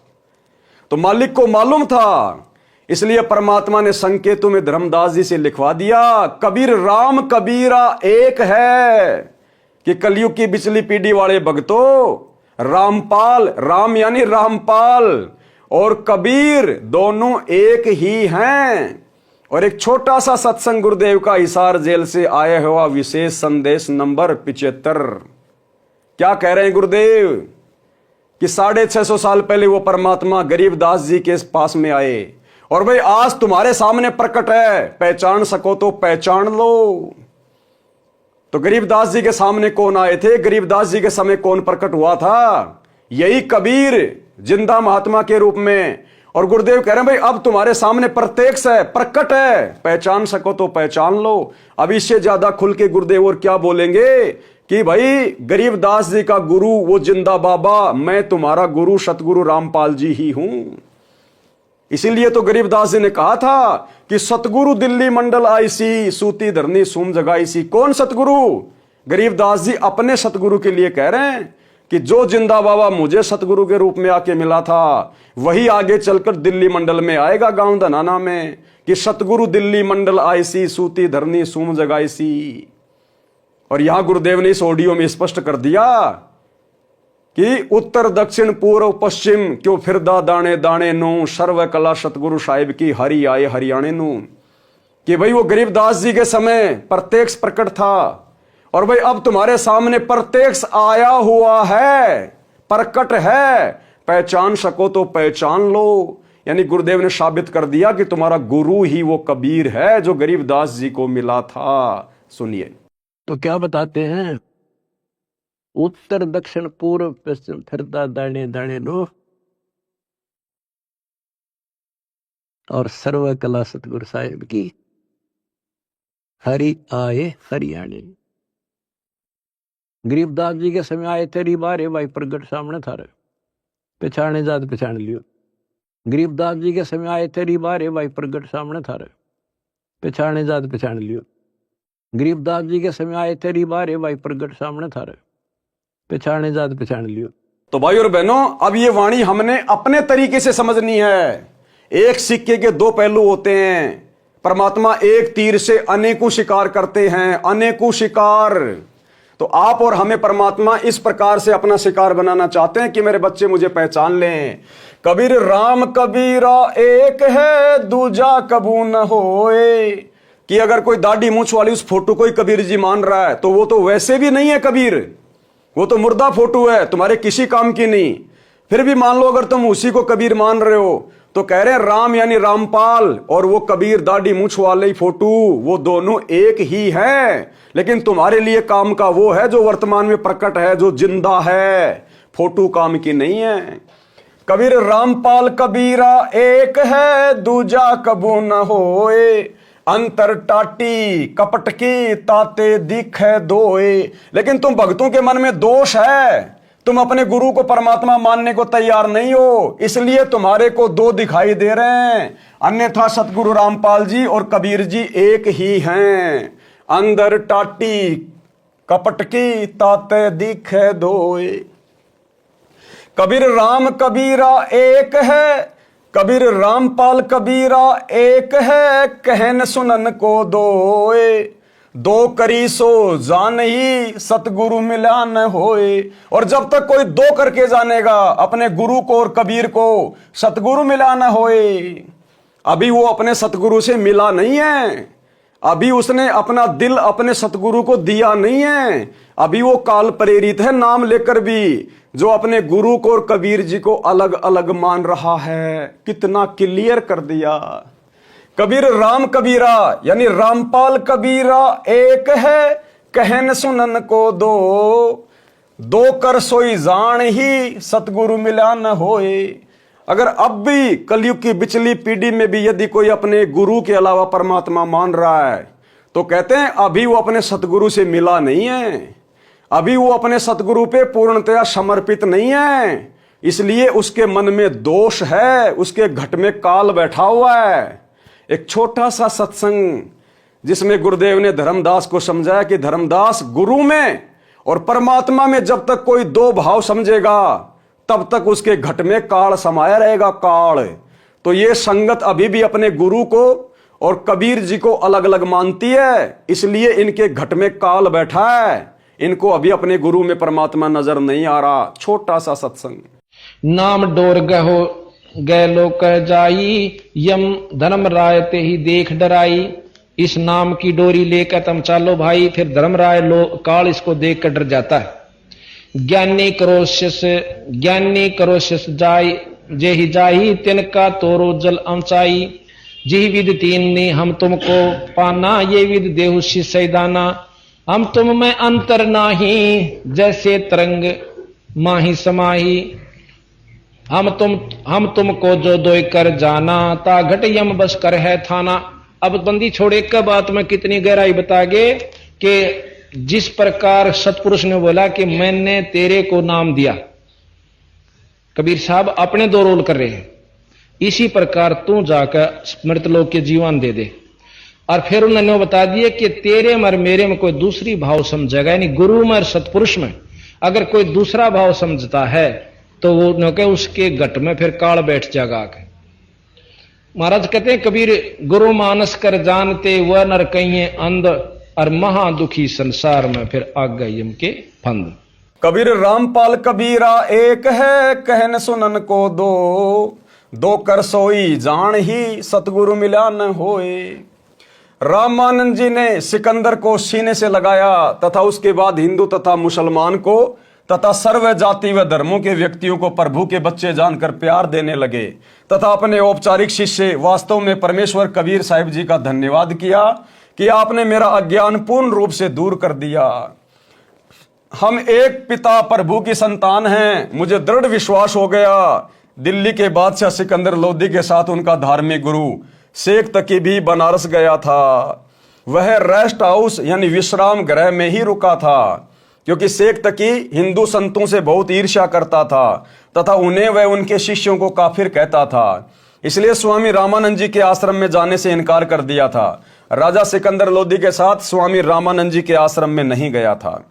महाराजा सिकंदर ने विश्राम गृह में आकर परमेश्वर कबीर साहिब जी द्वारा अपने असाध्य रोग का निवारण केवल आशीर्वाद मात्र से करने तथा स्वामी रामानंद जी को पुनः जीवित करने की कथा खुशी खुशी अपने धार्मिक पीर शेख तकी को बताई तथा कहा कि पीर जी, मैं पूर्ण रूप से स्वस्थ हूं, मेरे किसी अंग में कोई पीड़ा नहीं है। रात्रि का समय था, प्रभु कबीर साहिब जी सुबह आने की कहकर अपनी कुटिया पर चले गए थे।